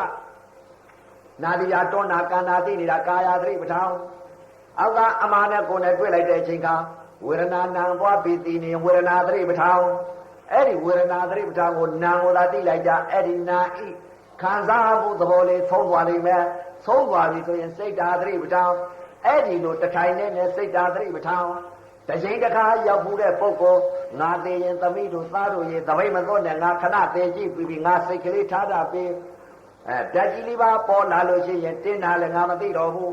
မရှိတဲ့တရားတင်းနဲ့တောက်နဲ့ထုံနဲ့ကျင်းနဲ့အောင့်နဲ့ဆိုတာမရှိတဲ့တရားရှိတဲ့တရားကဝေဒနာနာတာရှိတယ်နာဤသဘောကဘာလို့တတ်တဲ့ခံစားပြီးပြည့်နေတဲ့သဘောတရားဒီလက္ခဏာကိုငါသိပြီဟေ့သမီးတို့သားတို့ရေငါတော့သေတတ်ပြီငါသေလို့ရှိရင်ငါဂတိမြဲပြီဘယ်ဂတိလဲဓာတ်ကြီးလေးပါပေါက်ပြန်လာလို့ရှိရင်ရုပ်ဝေဒနာကိုငါနာကိုသိရနိုင်မယ်နာဤလက္ခဏာကခံစားပြီးပြည့်တဲ့သဘောသာရှိတယ်ငါလည်းမရှိနာတာလည်းမရှိကြိုက်တယ်လည်းမရှိထုံတယ်လည်းမရှိအောင်းတယ်လည်းမရှိပူတယ်လည်းမရှိကြက်တယ်လည်းမရှိချွေးတွေယိုကျလာတယ်မရှိဖောက်ပြန်တဲ့သဘောခံစားတတ်တဲ့သဘောနာရုပ်သာရှိတယ်ဆိုဟောသိပါ့အဲ့လွတ်ပါပြီအမယ်လေးပါကြိုးစားကြဝေဒနာကိုသိကြီးခံပြီးတော့ဝေဒနာဒီနာကိုသိနာဤလက္ခဏာခံစားပြီးပြည့်တဲ့သဘောလေးသာသိအဲ့ဒီပြည့်တဲ့သဘောလေးကိုသိလိုက်ရင်တထိုင်နဲ့ဒုက္ခဝေဒနာကုန်ဆုံးသွားပြီဆိုရင်စိတ်ဓာတ်သတိပဋ္ဌာန်ရောက်သွားပြီဆိုရင်သမီးတို့သားတို့ရေငါသပိတ်တို့လွတ်ပြီလို့သာပြောသပိတ်ကိုမတော့နဲ့တော့ဘယ်သပိတ်ကိုလည်းအပေါ်ပေါ့နတ်ပြေ၆ဓာတ်သွားတော့ပါလေနတ်ပြေ၆ဓာတ်သွားလို့သပိတ်ကိုလည်းရအောင်ပါလား လူတဲ့ပုဂ္ဂိုလ်တွေကတော့ရမယ်နတ်ပြည်6ဓာတ်ရောက်နေမှသပိတ်ကိုဖို့မလိုတော့ဘူးသေတတ်ပြီးဂရိမရအောင်လို့ကြိုးစားပါဝေဒနာကိုသဲကြီးခံပြီးတော့တိုက်ပါသဲကြီးခံနိဗ္ဗာန်ရသဲကြီးခံနိဗ္ဗာန်ရဘယ်သဲကြီးခံမှနိဗ္ဗာန်ရမှာတော့အစ္ဆတသဏ္ဍာန်ကမဟာဘုတ်ဓာတ်ကြီးလေးပါဝင်ရုပ်ဝေဒနာတွေကိုသဲကြီးခံပြီးတော့ဓမ္မအစအလေအဆုံးအတိလေးဆုံးအောင်လိုက်ရအဲ့ဒီအတိလေးဆုံးသွားပြီဆိုလို့ရှိရင်ဩသေပြီခဏဒီလိုမှသေမကြည့်လို့ရှိရင်သေဂာနိဆက်တဲ့မခံနိုင်ပါဘူးဖြစ်လာမှာပေါ့ဒေါသတွေဖြစ်မှာပေါ့လောဘစိတ်ကြီးဖြစ်မှာပေါ့အဲ့ဒီစိတ်ကြီးဖြစ်ပြီဆိုရင်သွားပြီအပေလေးပါအပေသွားတဲ့စိတ်ကနာလိုက်တာကြိုက်လိုက်တာထုံလိုက်တာကျင်လိုက်တာပူလိုက်တာအေးလိုက်တာငါကကင်ဆာယောဂငါအဆုတ်ယောဂငါအသေးယောဂဆိုရင်သွားပြီအပေလေးပါလေးပဲထောက်ပြီးမိုးကြောခိုင်းနေတာမှတော့ဒါတွေမရှိတဲ့စိတ်ကြီးရှိတာကဘာလဲဝေဒနာဒီနာကိုသာသိတာနာကိုသာသိမလွတ်နဲ့ဝေဒနာတစ်ခုပေါ်လာရင်ဝေဒနာဒီနာနိုင်သဘောဘာလို့တက်လဲခံစားပြီးပြက်တယ်ဒီစိတ်ကသာအဲ့ဒါအလေးအကျင့်ဝတိဘောအဲ့ဒီစိတ်တွေကိုတခါစိတ်ကြီးပြောင်းပြီးတော့ဝတိဘောဝင်နေရထိုင်းနေရအာနာပါနသတိကိုယူပြီးတော့ဝေဒနာတစ်ခုပေါ်လာရင်ဝေဒနာပါလားဝေဒနာပါလားဝေဒနာဒီနာမလားဝေဒနာဒီနာမလားနာကိုသာပြောင်းတာဩနာကနေပြီးတော့နာသိတဲ့စိတ်နာသိတဲ့စိတ်ကဘယ်စိတ်ပြောင်းလဲဝေဒနာဒီနာဤသဘောဘာလို့တက်လဲခံစားပြီးပြက်တဲ့သဘောခံစားပြီးပြက်တဲ့သဘောကိုသိ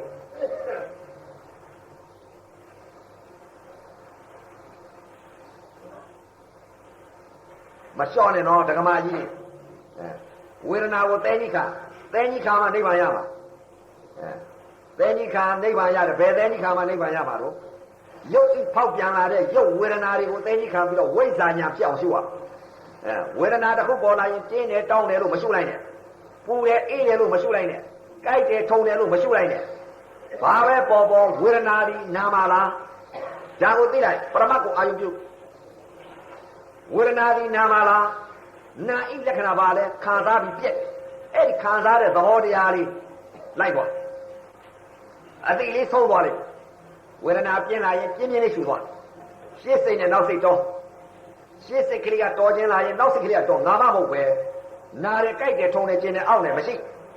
ဝေဒနာသာရှိတယ်ဝေဒနာသည်နာသာရှိတယ်နာကိုသာပြောက်တာအကြောင်းကိုသာအကြောင်းကိုသာမှအကျိုးတရားနာတယ်ကြိုက်တယ်ဆိုတဲ့အကျိုးတရားတွေရသွားတယ်ဥပါဒာချုပ်သွားတယ်ဒါတော့ဒီဥပါဒာကြီးကကဘာလာသတ္တရဲ့တဲ့ကဒီဥပါဒာကြီးဖြစ်လာ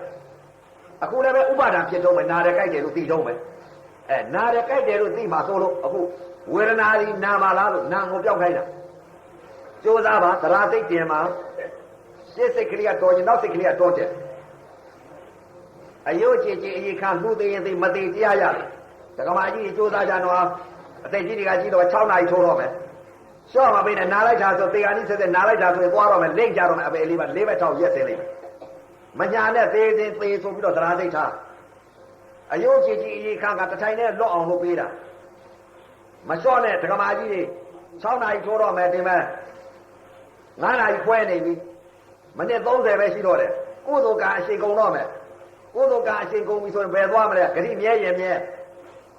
ဂတိမမြဲလို့ရှင်ဘယ်သွားလို့ဘယ်လာရမှမသိဘူးဆိုလို့ရှင်အကုသိုလ်ပဲဆင်းသွားလိမ့်မယ်ရှေ့စိတ်နဲ့နောက်စိတ်တော့ရှေ့စိတ်ကလေးကတော်ရင်နောက်စိတ်ကတော်တယ်အယိုးကြည်ကြည်ရင်ခါပေရင်လည်းပေရောဒီတထိုင်နဲ့ငါဒီဒုက္ခကြီးငါကုံဆုံးအောင်တိုက်မယ်ဆိုတဲ့ဒီတရားစိတ်ကိုဒါမလျှော့နဲ့တော့တထိုင်နဲ့လွတ်ရောက်သွားတထိုင်နဲ့လွတ်သွားရင်သိတတ်တယ်ဝေဒနာနာကလေးကနာတယ်လို့ဒီလိုသိလိုက်ရင်ပိုးနာလာပဲကြိုက်တယ်လို့သိလိုက်ရင်ပိုးကြိုက်လာအောင့်တယ်လို့သိရင်ပိုးအောင့်လာကြက်တယ်လို့သိရင်ပိုးကြက်လာလှုပ်တယ်လို့သိရင်ပိုးလှုပ်မယ်ဘာပဲပေါ်ဝေဒနာပါလားဝေဒနာဒီနာပါလားနာဤသဘောခံစားပြီးပြက်ပါလားအဲ့လိုသာသိမလျှော့နဲ့နော်သရာစိတ်တင်စိတ်အလုပ်တွေစိတ်အလုပ်တွေမသိလည်းမသိနိုင်ဘူးစွဲနေလို့ဥပ္ပဒါကြီးမခံနိုင်ပါဘူးနာလိုက်တာတချို့ပြောတယ်နာတာကြိုက်တာတရားလားတရားတော့မဟုတ်ဘူးသေကနေတက်တဲ့နာတယ်ကြိုက်တယ်လို့သိရင်သွားရောလေးဘက်ထောက်အဲ့ဒါအခုကတရားတွေဒီတင်းနာတွေတောင်းနာတွေထုံနာတွေဘယ်လိုကလာပေးတာဓာတ်ကြီးလေးပါဤဓာတ်တွေပေါ်နေတာသေကနေတက်တဲ့သူတွေကဒီဓာတ်တွေကလာလိမ့်မယ်ဗျာ ပထဝီဓာတ်အာဘောဓာတ်တေဇောဓာတ်ဝါယောဓာတ်ဓာတ်ကြီးလေးပါရှိတယ်ပထဝီဓာတ်ဤသဘောကတင်းတယ်တောင်းတယ်ထုံတယ်ကျင်းတယ်အောင့်တယ်ကြိုက်တယ်အာဘောဓာတ်ဤသဘောကပွဲစီတယ်ကြက်တယ်ရိုးစီတယ်တေဇောဤဓာတ်ကပူတယ်အေးတယ်ဝါယောဤဓာတ်ကတွန်းတယ်ကန်းတယ်လှုပ်ရှားတယ်ငြိမ်ဝှက်ပြီးပြပြီးထောက်ခံနေတယ်ဓာတ်သဘောလေး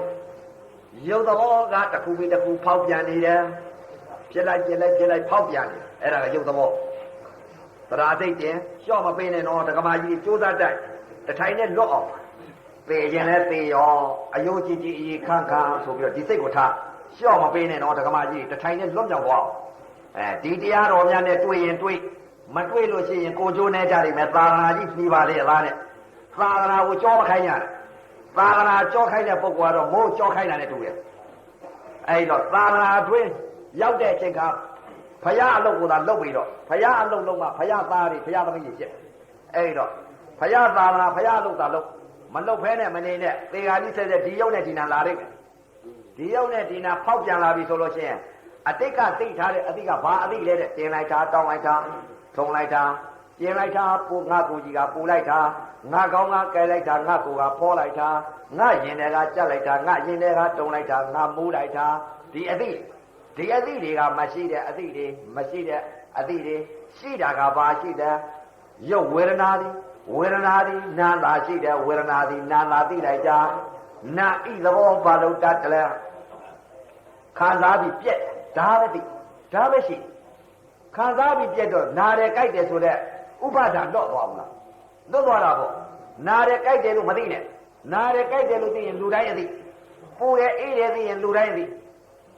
လူတိုင်းအသိတယ်လွတ်မြောက်သွားအောင်ဘယ်လိုသိမလဲဝေဒနာသည်နာမယ်နာကိုသိထား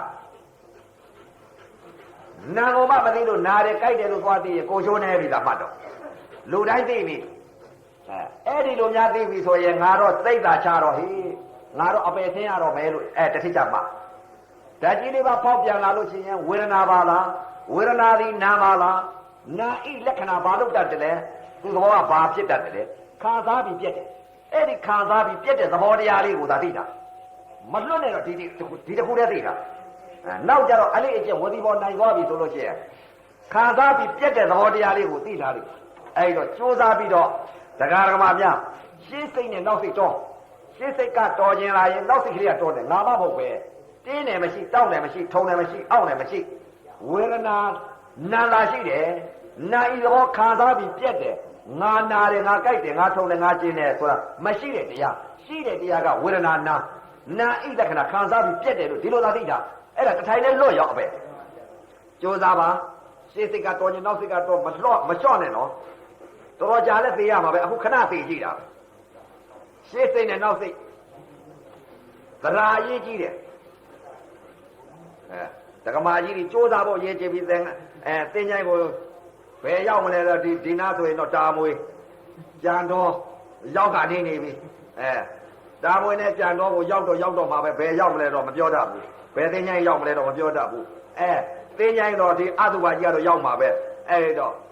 ခန္ဓာ၅ပါးအကြောင်းတရားအကျိုးတရားအကြောင်းတရားအကျိုးတရားဖြစ်ဖို့ကအရေးကြီးတယ်အပေတကားပိတ်ပြီးတော့သုခရိဘုံနတ်ပြည်6ထပ်ကိုစိုးစံနိုင်အောင်ဝိဇ္ဇာဉာဏ်ရအောင်ဟာကိုဝေဒနာတစ်ခုပေါ်လာရင်ဝေဒနာသည်နာလာသိတာသေဃာနိဆက်ဝေဒနာသည်နာဤလက္ခဏာခံစားပြီးပြက်တဲ့သဘောလေးဒီတစ်ခုတည်းနဲ့သိတာအတေတဖို့ကအဲ့ဒါနဲ့ခံစားပြီးပြက်တဲ့သဘောတရားဝေဒနာသည်နာဤလက္ခဏာကိုသိထားပြီးဆိုရင်သုခရိဘုံသွားလိမ့်မယ်အဲ့ဒီစိတ်နဲ့ချုပ်ရင်နတ်ပြည်သွားမယ်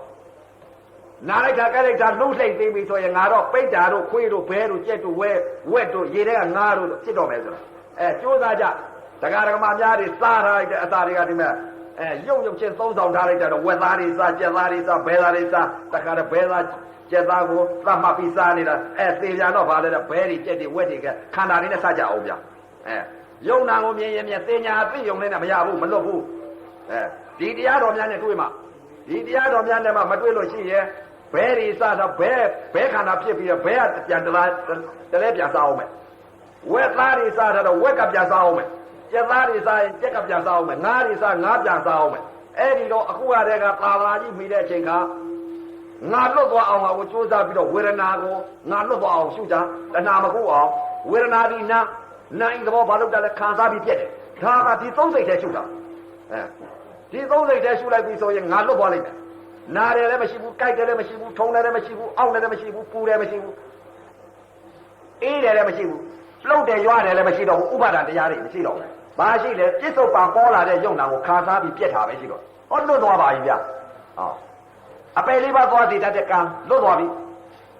စိတ်တွေကိုပြင်ပေးနေတာနော်သေဂာနိဆက်ဘယ်စိတ်နဲ့ချုပ်မလဲနာရာကြီးနဲ့ချုပ်မလားဖောရာကြီးနဲ့ချုပ်မလားပူရာကြီးနဲ့ချုပ်မလားဒီစိတ်နဲ့ချုပ်လို့ရှိရင်အပယ်လေးပါးကိုလေးပဲထောက်ပြီးတော့မိုးကြောခိုင်းရမယ်စားထားတဲ့ဥစ္စာတစ်ခါတည်းကိုဝစ်ကျွေးတွေပြန်ဆက်ကြအောင်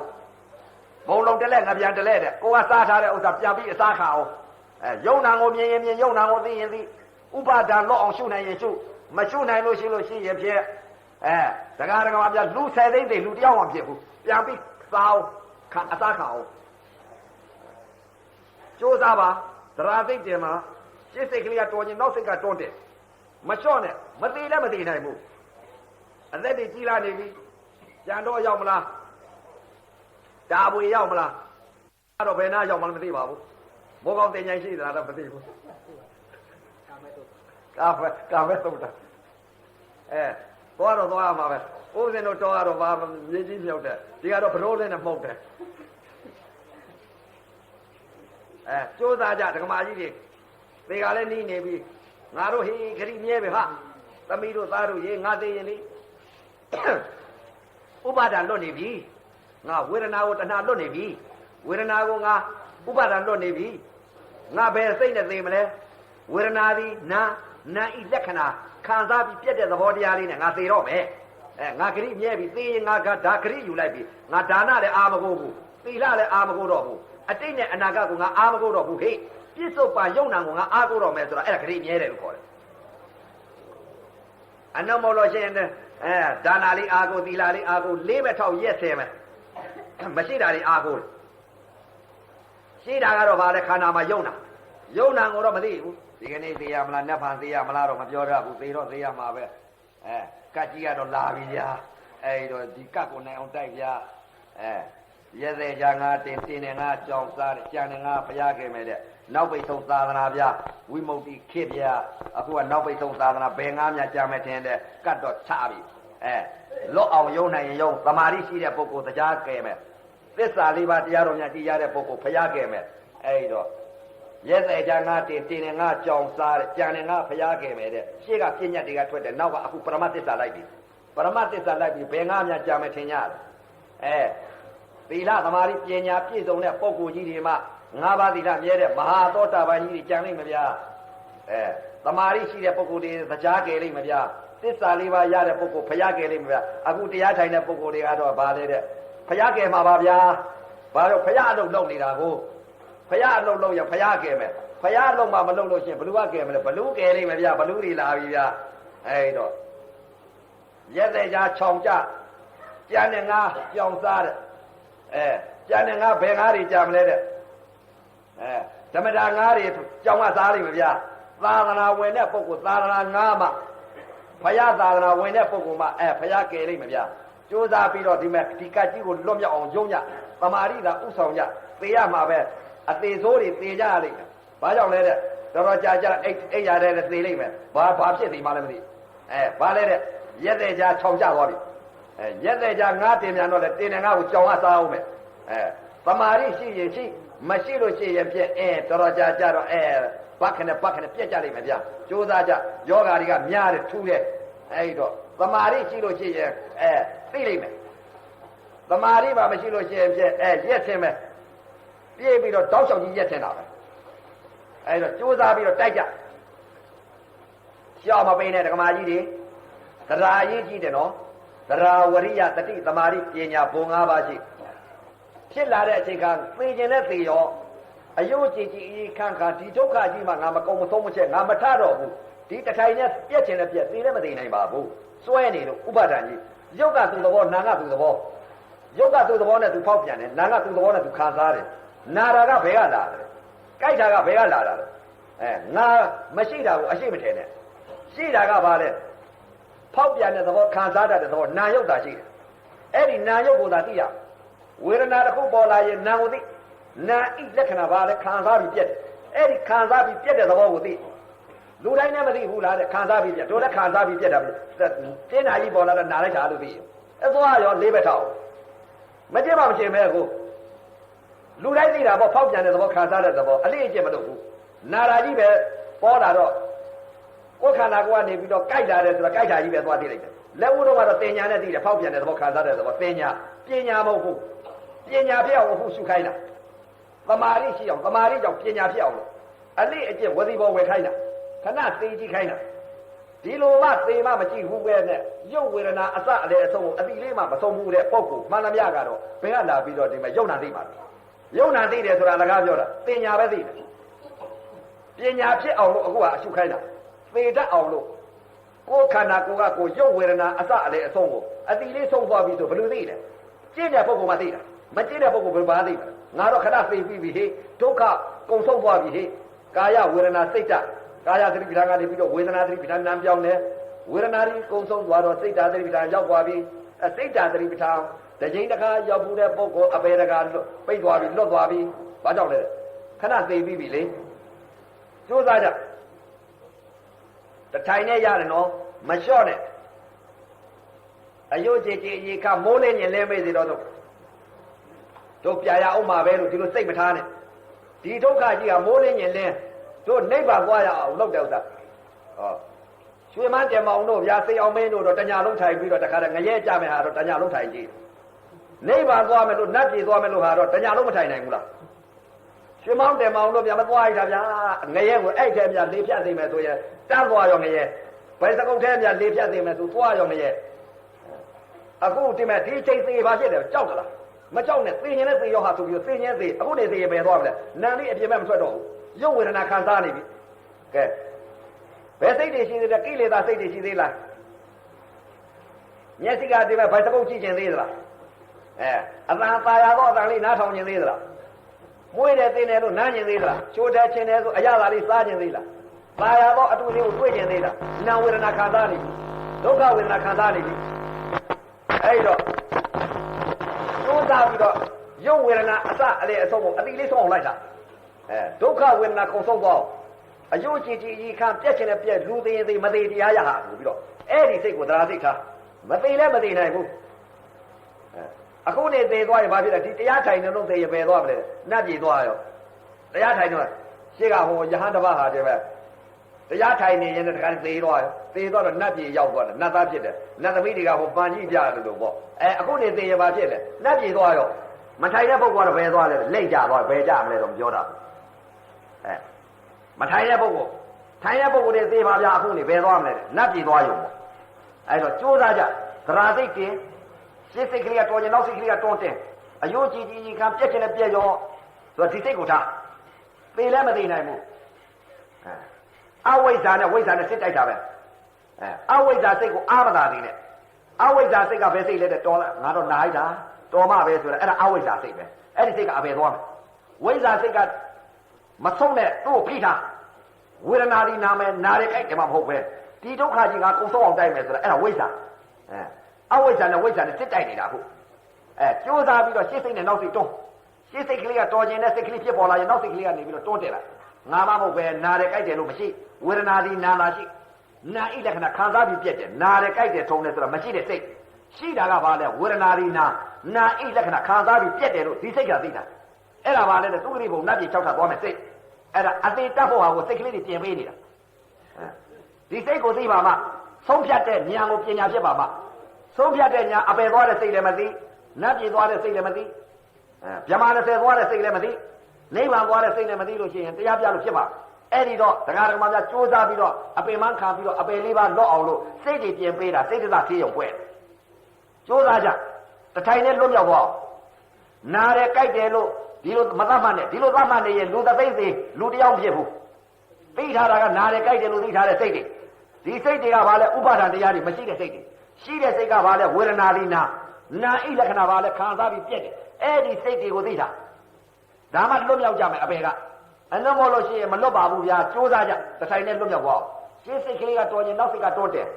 အယုံကြည်ကြည်အေခါလူသိရင်သိမသိတရားရဒီစိတ်ကိုထားပါသရာရေးကြီးတယ်တရားထိုင်တဲ့အခါမှာသရာပဲသိခြင်းနဲ့သိရောငါဆရာခိုင်းနေငါလုပ် ပြက်ချင်လဲပြက်ရောဆိုဒီစိတ်ကိုထားဒီစိတ်ထားရင်ရဒီစိတ်မှမထားလို့ရှိရင်တော့မရပါဘူးနားလိုက်တာမခံနိုင်ပါဘူးဟောတော်လိုက်တော့သေခါနီးဆဲဆဲကြတော့ဓာတ်ကြီးလေးပါဖောက်ပြန်လာရောတင်လာတယ်တောင်းလာတယ်ထုံလာတယ်ကျင်လာတယ်အောက်လာတယ်ဆိုတော့အာဘောကတတ်တော်မဲ့ဆိုတော့ဖော်လာပြီဆိုတော့ငါတော့မဖော်နဲ့အောင်ငါတော့တော်လိုက်အောင်မယ်လို့ရမလားခန္ဓာကိုယ်ကြီးကတေဇောဓာတ်တွေလောင်ကျွမ်းလာပြီဆိုရင်စိတ်ကလေးလည်းမပြောင်းတတ်ဘူးမပြောင်းတတ်တော့ငကိုကပူဓာကြီးပေါ်လို့ပူဓာကြီးသိတယ်ပူဓာကြီးပေါ်လာတော့မပြောင်းတတ်တော့ဘူးမပြောင်းတတ်တော့ပူဓာပေါ်ပူဓာပဲသိလိုက်လိမ့်မယ်အဲ့ဒီလိုသိလိုက်ပြီဆိုရင်သွားလိမ့်မယ်အပယ်လေးပါလေးပဲထောက်ပြီးတော့မို့ကြောခိုင်းလိမ့်မယ်ကြိုးစားကြဝေဒနာတစ်ခုပေါ်လာရင်အခုကတည်းကစိတ်ကလေးပြောင်းတာဝေဒနာဒီနာမလားနာဤသဘောကပါလေခံစားပြီးပြက်ပါလားလို့အဲ့ဒီလိုသိတာဒီလိုသိထားပြီဆိုလို့ရှိရင်အလေးအကျင့်ဝတိဘောကိုသွားရင်လဲသွားလဲဒီအသိပဲသွားနေရထိုင်လဲဒီအသိအိတ်လဲဒီအသိသိလိုက်တဲ့ဆိုနားကြီးလိုက်နေမှာအကြောင်းတရားကြီးသတ်တာကြိုးစားပါအပယ်နဲ့နတ်ပြည်နဲ့လဲနေတာပဲအခုမလဲနိုင်ဘူးလားဗျာလဲနိုင်ရမှာပေါ့အပယ်လေးပါးနဲ့နတ်ပြည်နဲ့လဲနိုင်ရဘာကြောင့်လဲတဲ့အပယ်လေးပါးများကြာသွားပြီဆိုရင်တလိษံတို့ပိတ်တာတို့ငရဲတို့ခါရပြီဆိုလို့ရှိရင်လွတ်နိုင်ပွဲရမရှိတော့ဘူးဘာကြောင့်လဲတဲ့အပယ်တစ်ခါကြာသွားတဲ့ပုဂ္ဂိုလ်ဖရာကလည်းလူပြန်ဖြစ်တယ်နတ်ဖြစ်တယ်မဟောတော့ဘာကြောင့်လဲအပယ်ဘုံရောက်သွားပြီဆိုရင်ဖရာမှလည်းမသိတရားမှလည်းမသိသံဃာမှလည်းမသိတော့ဘူးဒါကြောင့်အခုလူပြေကြီးရောက်လာတဲ့အချိန်ကသာသနာတော်ကြီးပြီးတဲ့အချိန်ကသရဝရိယတတိသမာဓိပညာပုံ၅ပါးလက်ကင်ထားပြီးအယုကြီးအယီခံပြက်ခြင်းလဲပြက်ရောဆိုပြီးတော့သရာစိတ်ကတင်ရပြီးတော့ရှေးစိတ်ကလေးကတော်ခြင်းရဲ့နောက်စိတ်ကလေးကတွန်းတင်ကြပြက်ခြင်းလဲပြက်ရောဆိုပြီးတော့သရာသာတင်လိုက်ကြမသိလဲမသိနိုင်ဘူးဒါကြဥပါဒတရားနားရကြိုက်တယ်ဆိုတာဥပါဒဖြစ်နေလို့မခံနိုင်တဲ့စိတ်ကြီးဖြစ်ဒေါသစိတ်ကြီးဖြစ်မခံစားခြင်းနဲ့ဆိုတာဒေါသပွားပြီးကန့်ကြည့်လိုက်တာကတဏှာယာကဒေါသဒါ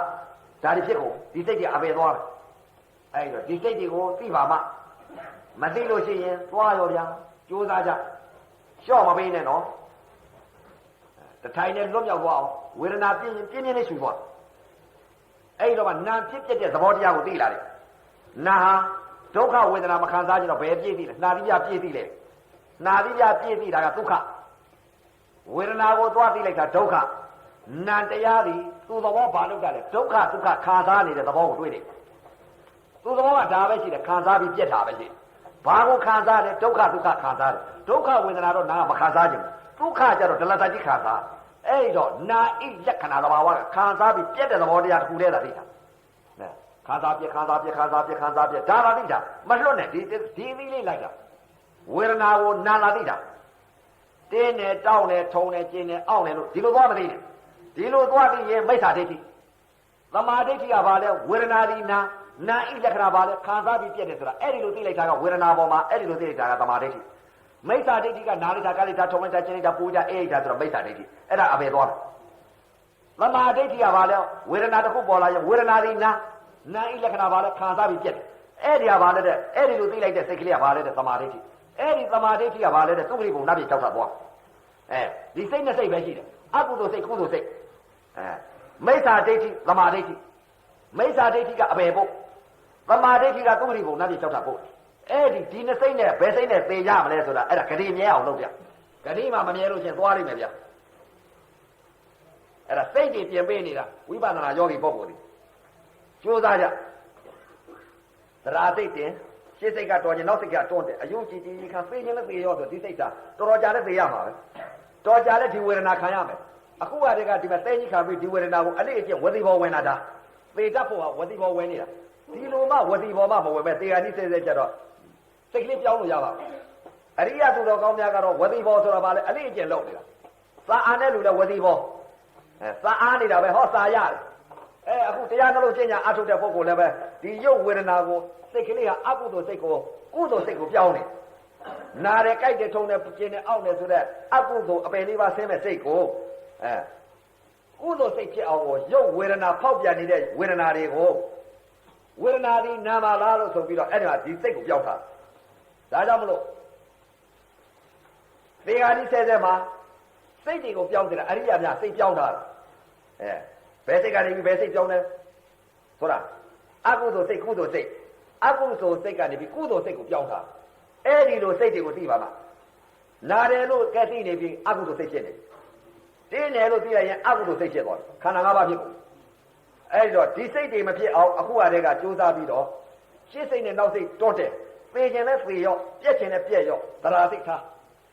အသက်တွေလည်းကြီးလာနေပြီအဲ့တော့သေတော့သေရမှာပဲဒီကကြီးတော့အောင်ကြိုးစားကြသေပင်သေရညားတော့လေတဲ့အပယ်လေးပါလိမ့်မကြအောင်သူ့ဂရိဘုံနတ်ပြည်6ထပ်သွားနိုင်အောင်နိဗ္ဗာန်ဓာတ်လိုက်သွားနိုင်အောင်ဗြဟ္မာ20သွားနိုင်အောင်ဘုရားကဟောထားတဲ့နတ်ပြည်တဲ့ဗြဟ္မာတဲ့နိဗ္ဗာန်တဲ့ပြောတာသဘာဝတွေအဲ့တော့ကျင့်ညာအထုတ်တဲ့ယောဂီပုဂ္ဂိုလ်တွေနတ်ပြည်6ထပ်သွားနိုင်တဲ့စိတ်အပယ်သွားမဲ့စိတ်ဗြဟ္မာ20သွားမဲ့စိတ်နိဗ္ဗာန်သွားမဲ့စိတ်အဲ့ဒီစိတ်တွေသိလို့ရှိရင်လွတ်နေဒီစိတ်တွေကမသိလို့ရှိရင်ဘယ်သွားလို့ဘယ်ထားခန္ဓာ၅ပါးပြတ်တော့မယ်ဆိုတော့ခန္ဓာတွေလာပြီဝေဒနာတွေဖြစ်လာပြီဓာတ်ကြီးလေးပါဖြစ်လာပြီဘယ်လိုသိလိုက်ရင်ဘယ်ခန္ဓာဖြစ်တယ်ဘယ်စိတ်ကိုသိလိုက်ရင်ဘယ်ခန္ဓာဖြစ်တယ်ဆိုတော့ဒီစိတ်တွေမှမသိလို့ရှိရဲ့သိညာသိတဲ့စိတ်တွေကတော့တချို့သိကြတယ်ဒေါသမှုစိတ်ဒေါသမှုစိတ်နဲ့ပြောနေပြောတာရှိတယ်ခန္ဓာကနေပြီးတော့ဝေဒနာတွေဖြစ်လာတော့ဒေါသဖြစ်လာတဲ့စိတ်တွေကိုသိလားမသိတော့ဘူးနားလိုက်တာဖြစ်လာအဲ့ဒါဘာစိတ်ခေါ်ဒီစိတ်တွေကိုသိရင်သိမသိလို့ကတော့သွားလိမ့်မယ်ဗျာကြိုးစားကြအယုတ်ကြည်ကြည်အကြီးခန်းသေခြင်းနဲ့သေရောလို့ဒီစိတ်ကိုထားဘိုင်စကုတ်တောင်မှ3နာရီ4နာရီကြည်သေးတာဗျာရွှေမန်းတယ်မောင်တို့စိန်အောင်မင်းတို့တောင်ဒီမှာတညလုံးကြည်သေးတာပဲကြိုးစားကြအခုဟာကနတ်ပြည်6ထပ်ကိုသွားမယ်တရားဗြဟ္မာ20ကိုသွားမယ်တရားနိဗ္ဗာန်ကိုသွားမယ်တရားမလဲနိုင်ဘူးလားလဲနိုင်ရမှာပေါ့ကြိုးစားကြပါသရာစိတ်တင်မှာရှင်းစိတ်ကတော်ရင်နောက်စိတ်ကလေးကတွန်းတင်မှာလျှော့မပေးနဲ့သရာအရေးကြီးတယ်တကားကြီးတွေမလျှော့နဲ့နော်ဝေဒနာခံရရင်ပြင်းပြင်းလေးရှုတော့ဝေဒနာကိုနာတယ်လို့ကိုကမသိလိုက်နဲ့ဝေဒနာဒီနာမယ်နာကိုသာသိတာအเจ้าကိုသားရမှာနာတယ်လို့သွားသိရင်အကျိုးသားနာတယ်မသိဘဲနဲ့ဝေဒနာဒီနာကိုသာပြောင်းတာစိတ်ကလေးကသေဂာနိဆက်ဆက်ဒီနာစိတ်ကိုပြောင်းပါဝေဒနာဒီနာပါလားနာဣသဘောကဘာလို့တလဲခံစားပြီးပြက်တယ်ခံစားပြက်ဒီတလုံးနဲ့သိတာများမသိတယ်လွတ်တဲ့စိတ်အဲ့ဒီစိတ်ကလွတ်နေတာခန္ဓာ၅ပါးလွတ်နေတဲ့စိတ်ဝေဒနာကိုနာတယ်လို့သိလိုက်ရင်ခန္ဓာ၅ပါးဖြစ်ပြီးဥပါဒခန္ဓာတွေဖြစ်ကုန်ပြီຢာကခန္ဓာဒေါသခန္ဓာမောဟခန္ဓာအဲ့ဒီခန္ဓာတွေအဘယ်သွားပြီနာတယ်လို့သိလိုက်တဲ့တစ်ပြိုင်နက်တည်းຢာကခန္ဓာဒေါသခန္ဓာမောဟခန္ဓာအဲ့ဒီခန္ဓာတွေကဘာလဲတိရစ္ဆာန်ခန္ဓာရဲ့ပိဋကခန္ဓာရဲ့ငရဲခန္ဓာရဲ့အဲ့ဒီခန္ဓာတွေဖြစ်ကုန်ပြီကဲဒီစိတ်တွေသိလားအဲ့ဒီခန္ဓာ၅ပါးမဖြစ်အောင်ပိဋကခန္ဓာရဲ့ငရဲခန္ဓာရဲ့တိရစ္ဆာန်ခန္ဓာရဲ့ဒီခန္ဓာလွတ်သွားအောင်ဘယ်လိုရှုမလဲဝေဒနာဒီနာဤလက္ခဏာဘာလို့တလဲခံစားပြီးပြက်တယ်လို့အဲ့ဒီလိုသိတာခန္ဓာ၅ပါးလွတ်သွားတယ်သရာစိတ်တင်မှာတရားဆိုတာသဘောပေါက်တထိုင်နဲ့လွတ်တယ်နာတယ်ကြိုက်တယ်လို့သွားမသိနဲ့ပူတယ်အေးတယ်လှုပ်တယ်ရွရတယ်လို့မသိနဲ့ရှေးစိတ်ကတော်ရင်နောက်စိတ်ကတွန်းတယ်သေခြင်းလဲသေရောဟဲဆိုတဲ့သရာစိတ်ထားတရားဓမ္မများတရားတထိုင်နဲ့ဒီမှာအပယ်လွတ်ဖို့စိတ်ကြီးပြင်ပြီးတော့သေတတ်ဖို့ဟာကိုတထိုင်နဲ့ဟာဓာတ်ဤသဘောအစအလေအဆုံးကိုအတိလေးဆုံးသွားအောင်စိတ်တွေကိုဒီလိုမသိနဲ့ဒီလိုသိလိုက်ပါလို့စိတ်တွေပြင်ပေးနေတာအရေးကြီးဆုံးချက်ကတရားဓမ္မများကလည်းသရာရှိဖို့အရေးကြီးတယ်ဘာကြောင့်လဲတဲ့တရားပြတဲ့ပုဂ္ဂိုလ်ကအပင်မခံပြီးတော့တခါတည်းကိုအောနေတာစိတ်တွေကိုပြင်ပေးနေတာဓမ္မကြီးတို့ကအရေးကြီးဆုံးချက်ကသရာပဲရှင်းစိတ်ကတော်ခြင်းနောက်စိတ်ကတွန်းပြက်ခြင်းနဲ့ပြက်ရောဆိုဒီစိတ်ကိုထားမလျှော့ကြနဲ့တရားကြီးတွေဓမ္မကြီးတွေသေလည်းမသေနိုင်ဘူးအခုနေသေရင်မလဲနိုင်ဘူးလားဗျာအခုနေသေရင်နတ်ပြည်သွားမှာပဲနတ်ပြည်နဲ့လူပြည်နဲ့မလဲနိုင်ဘူးလားနတ်ပြည်နဲ့လူပြည်နဲ့လဲနိုင်ရပေါ့နတ်ပြည်ကြလို့ချင်းခဝါမပေးရတော့အဲ့ကြီးတွေမိဖို့မတိုက်ရဘူးပစောတွေမိဖို့မတိုက်ရတော့ဘူးဒီလူပြည်ကြမိဖို့တိုက်နေရတော့ကြကြီးကြီးပေးလာပြန်တော့ကြလျှော်ရပြန်ဒုက္ခကြီးနတ်ပြည်ကြတော့မလျှော်ရတော့ပါဘူးဗျာဇလသိကြီးအဆင့်ကိုလှနေတာကြိုးစားပါသရာစိတ်တင်မှာရှင်းစိတ်ကတော်ခြင်းနောက်စိတ်ကလေးကတွန်းတယ်မှာ အယိုးကြည်ကြည်အေးခန့်သူသေးရင်သေးမသေးတရားရဟာဆိုပြီးတော့သေခြင်းလဲအခုနေသေးငါမြတ်တယ်ဆိုပြီးတော့ဒီစိတ်ကိုထားဒါသရာစိတ်ပဲရှော့မပေးပါနဲ့ဝေဒနာပါလားဝေဒနာသည်နာမယ်နာဤသဘောတရားလက္ခဏာကဘာလဲခံစားပြီးပြက်တယ်ဒါကသိတာဒီသုံးစိတ်တည်းသိကနဦးစိတ်ကဘာကိုသိရမလဲတင်းနဲ့တောင်းတယ်လို့မသိပဲနဲ့ဝေဒနာသာသိလိုက်ဝေဒနာသိပြီးနောက်စိတ်ကလေးပြောင်းလိုက်ဝေဒနာသည်နာကိုပြောင်းလိုက်နာကိုသိလိုက်နာဤသဘောတရားကတခါပြန်ပြောင်းလိုက်နာဤလက္ခဏာဘာလဲခံစားပြီးပြက်တယ်အဲ့ဒီသဘောလေးကိုသိလိုက်အဲ့ဒီအလေးအကျင့်ဝတိဘောကိုအလေးအကျင့်လောက်ထားသေတတ်ဖို့ကနေရောညပါတခါတည်းဝတိဘောကြီးဝင်နေနောက်ကြတော့အလေးအကျင့်ပြက်တဲ့ဝေဒနာဒီနာနိုင်သဘောခံစားပြက်ခံစားပြက်ခံစားပြက်ဟောဝတိဘောနိုင်သွားပြီအော်သမာဓိတည်သွားပြီသမာဓိကြောင့်ပညာပြက်သွားပြီသီလသမာဓိပညာလို့ဘုရားဟောတာနေသိရင်လွယ်တယ်အပေတကားလည်းဒီမဲ့တဲကြတာမဟုတ်ဘူးနေမသိရင်တော့ကဘာသိန်းကျက်ဘယ်တော့မှမရအပေလည်းမလုပ်ဘူးနေသိရင်လွယ်လွယ်လေးကြိုးစားပါသရာစိတ်တယ်မှာရှေ့စိတ်ကတော်ရင်နောက်စိတ်ကတွန်းတယ်အယုတ်ကြည်ကြည်အေခါလူသေးသေးမသေးတရားရဆိုဒီစိတ်ကိုထားသေလည်းမသေးနိုင်ပါဘူးဗျာ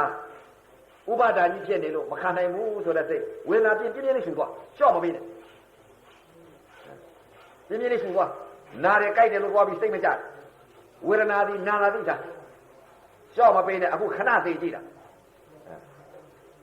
လဲခြင်းလဲကွဲခြင်းလဲကွဲသေခြင်းလဲသေရောဆိုတာတခါတည်းကိုခန္ဓာကိုယ်ကြီးကိုမငဲ့ကွဲတယ်မညာနဲ့ကဘာလာတတ်တဲ့ကညာလာဒီခန္ဓာကိုယ်ကြီးကိုဘုရားမညာရဘူးလို့ပြောတာမရှိတာကြီးကိုအရှိမထင်နဲ့နာတယ်ကြိုက်တယ်ထုံတယ်ကျင်းတယ်အောင့်တယ်လက်ပဲချီပဲကိုယ်ပဲခေါင်းပဲမသိနဲ့ဒီအသိတွေကမရှိတဲ့အသိရှိတာကဘာလဲဝေဒနာဒီနာနာဤလက္ခဏာဘာလဲခံစားပြီးပြက်တယ်ဒါပဲသိလျှော့မပေးနဲ့တော့ဝေဒနာခံရရင်ပြင်းပြင်းလေးရှူသွားပြင်းပြင်းလေးရှူပါဒီဝေဒနာကိုသမာဓိမှနိုင်မရှူဘဲနဲ့ရက်လိုက်ပြီးဆိုဝေဒနာတစ်ခုဖြစ်လာကျင်လိုက်လိမ့်မယ်ရုပ်ဤသဘောလည်းမသိဘူးနာဤသဘောလည်းမသိဘူးပြင်းနေတာနဲ့အချိန်ကုန်ရောသေဂာတိဆက်ဆက်ကြတော့ပြင်လို့ရသေဂာတိဆက်ဆက်ကြတော့ငါတော့တော်အောင်မှပဲလို့ရဒီရုပ်နဲ့ဒီနာသူသဘောနဲ့သူဖြစ်လာပြီဖြစ်လာတဲ့ရုပ်နာကိုငါတော့အခုအရေကတော်ခဏခဏကြီးပြင်းနေတယ်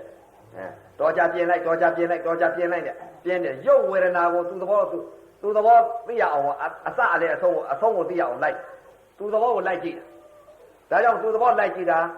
သမာဓိနဲ့ပညာနဲ့ချိန်မှသမာဓိကယူပေးဝေဒနာပြင်းပြင်းလေးရှုပေးအဲ့တော့မှသူသဘောကိုရုပ်သဘောကိုသိလာရုပ်သဘောသိလာပြီဆိုလို့ချင်းရုပ်ဝေဒနာဘယ်လိုဖောက်ပြန်လာတယ်ဘယ်လိုဖြစ်ပြီးဘယ်လိုပြတ်သွားတယ်နာသဘောဘယ်လိုခံစားပြီးဘယ်လိုပြတ်သွားတယ်ဆိုတော့အဲ့ဒီသဘောကိုသိဒီလိုမှမသိလို့ရှိရင်နာရာကြီးသိလို့ကတော့မကောင်းဘူးနာရာကြီးသိလိုက်ပြီဆိုလို့ရှိရင်တော့ငါတော့အပယ်ဆင်းရမှာပဲလို့တစ်ထစ်ချမှတ်တော့ကြိုးစားသရာအရေးကြီးတယ်သရာဝရိယတတိသမာဓိပညာဘုံ၅ပါးလက်ကင်ထားသိခြင်းနဲ့သိရောငါကိုကြီးကလှုပ်တယ်ငါလက်ကြီးကထုတ်တယ်ဒီလိုမသတ်မှတ်နဲ့ရုပ်ဝေဒနာပါလားဝေဒနာသည်နာပါလားသိနေတဲ့သဘောလေးကနာငါကိုကြီးကလှုပ်တယ်ငါကိုကြီးကရိမ်တယ်လို့ဒီလိုမသိနဲ့ဝေဒနာသာသိတာငါကသိထားတာပဲလှုပ်တယ်ရိမ်တယ်ရိုင်းတယ်သိထားတာပဲဒါကိုမသိနဲ့ဝေဒနာသာသိဖောက်ပြန်နေတာဝေဒနာခန္ဓာခံစားနေတာအခုနာဝေဒနာခန္ဓာဖြစ်နေဒီဝေဒနာခန္ဓာဖြစ်နေတဲ့ဥစ္စာကိုဝေဒနာခန္ဓာကိုအသိခန္ဓာ၅ပါးချုပ်အောင်လိုက်သရာအရေးကြီးတယ်ကြိုးစားပါသရာစိတ်တယ်ပြည့်စိတ်နဲ့နောက်စိတ်တော့ပြည့်ခြင်းနဲ့ပြည့်ရောအယုတ်ကြည်ကြည်အေးခါလူသေးသေးမသေးတရားရသရာအရေးကြီးတာပေါ့ဗျာသရာရှိလို့ရှိရဲ့ခရရတဲ့တရားသစ္စာလေးပါရသရာမရှိလို့ကတော့ရဖို့ရခဲရပါလေဗျာဘာကြောင့်လဲတဲ့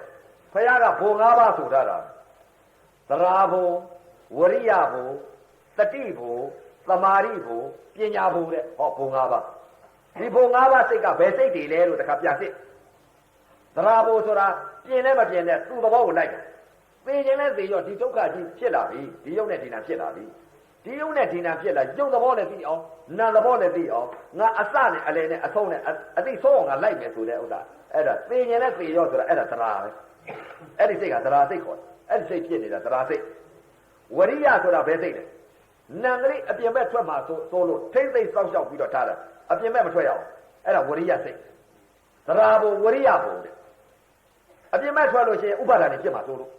ဝရိယနာလေးအပြင်ဘက်ထွက်မှာဆိုလို့ဝရိယနဲ့ထိမ့်သိမ့်စောက်ရှောက်ထားတာဝရိယတတိဆိုတာဘာလဲတဲ့တင်းနဲ့တောက်နဲ့ထုံနဲ့ကျင်းနဲ့အောက်နဲ့ပူတယ်ဒါတွေပေါ်လာပြီဆိုရင်ဒါတွေမသိပဲနဲ့ဝေဒနာကိုသိရဝေဒနာကနေပြီးတော့နာကိုသိရနာဣလက္ခဏာဘာလဲခံစားပြီးပြည့်ဒီသုံးဌာနဒီသုံးစိတ်ဓာတ်သိတာဝေဒနာဒီနာလာသိတာတင်းနဲ့တောက်တယ်လို့မသိအောင်တတိနဲ့နေတာအမြဲတမ်းတင်းတယ်လို့သွားသိလိုက်မှာဆိုလို့ပူတာပေါ်တော့ပူတယ်လို့သိလိုက်မှာဆိုလို့ကြိုက်တာပေါ်ကြိုက်တယ်လို့သိလိုက်မှာဆိုလို့တတိဆိုတာအမြဲတမ်းထားရတာဓာတ်ကြီးလေးပါဖောက်ပြန်လာတဲ့အချိန်ခါမှာတင်းနာပေါ်လာလို့အော်ဝေဒနာဒီနာပါလားလို့အဲ့လိုသိတာတတိကအမြဲတမ်းထားအဲ့ဒါတတိခေါ်တယ်သမာဓိဆိုတာဘာလဲတဲ့နာဣလက္ခဏာဝေဒနာဒီနာကိုသိထားတာအဲ့ဒါနာစိတ်ကိုနာကိုတစ်ခုတည်းသိထားတယ်မပြောင်းတော့ဒီစိတ်တစ်ခုတည်းဖြစ်နေအဲ့ဒါသမာဓိပဲတင်းနဲ့တောင်းနဲ့ထုံနဲ့ကျင်းနဲ့အောက်နဲ့ပူနဲ့အိတ်နဲ့လှုပ်နဲ့ကြွားတယ်လို့မသိတော့ဘူးဖောက်ပြန်တဲ့စိတ်ကြီးမရှိတော့ဘူးသမာဓိဆိုတာတည်ကြည်မှုသမာဓိကနာစိတ်ဖြစ်တယ်ဝေဒနာဒီနာလာသိထားတယ်မပြောင်းလွဲတော့ဘူးနာကိုသိတာ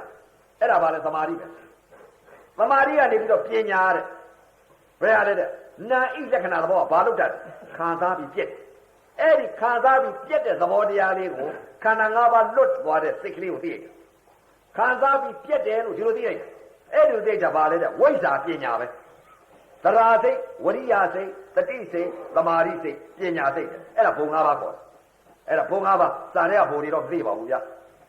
အဲ့ဒါခန္ဓာကရှာထားတဲ့စိတ်တွေကအဲ့ဒီစိတ်တွေကအဲ့ဒါဘုံ၅ပါးခေါ်တယ်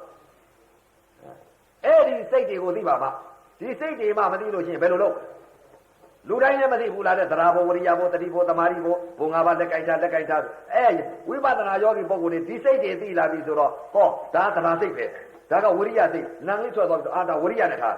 တတိဆိုတဲ့ဥစ္စာတင်းနဲ့တောင်းတယ်လို့မသိပဲနဲ့ဝေဒနာဒီနာကိုသိတာအဲ့ဒါတတိပဲသမာဓိဆိုတာဘာလဲတဲ့နာမပြောင်းမလွှဲပဲနဲ့တင်းနဲ့တောင်းတယ်လို့မသိပဲနဲ့ဝေဒနာဒီနာတခုတည်းသိထားမပြောင်းလွှဲတော့ဘူးအဲ့ဒါသမာဓိပဲပညာဆိုတာဘာလဲခံစားပြီးပြည့်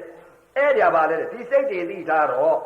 ဟောလွယ်ရောဗျာဒီစိတ်တွေမှမသိပဲနဲ့လုံးလေခြားတစ်ပါးကြီးသရာဘုဝရိယဘုတတိဘုသမာဓိဘုပညာဘုဘုံ၅ပါးလက်ကိုက်ထားမှဆိုစိတ်တွေပြောသားဆိုတော့မသိဒီစိတ်တွေကိုသိမှအဲ့တော့ကြိုးစားပါရှင်းစိတ်ကတော်ရင်နောက်စိတ်ကတွန်းတယ်အယိုးကြည်ကြည်ဤခန့်ခလူသေးသေးမသေးတရားရ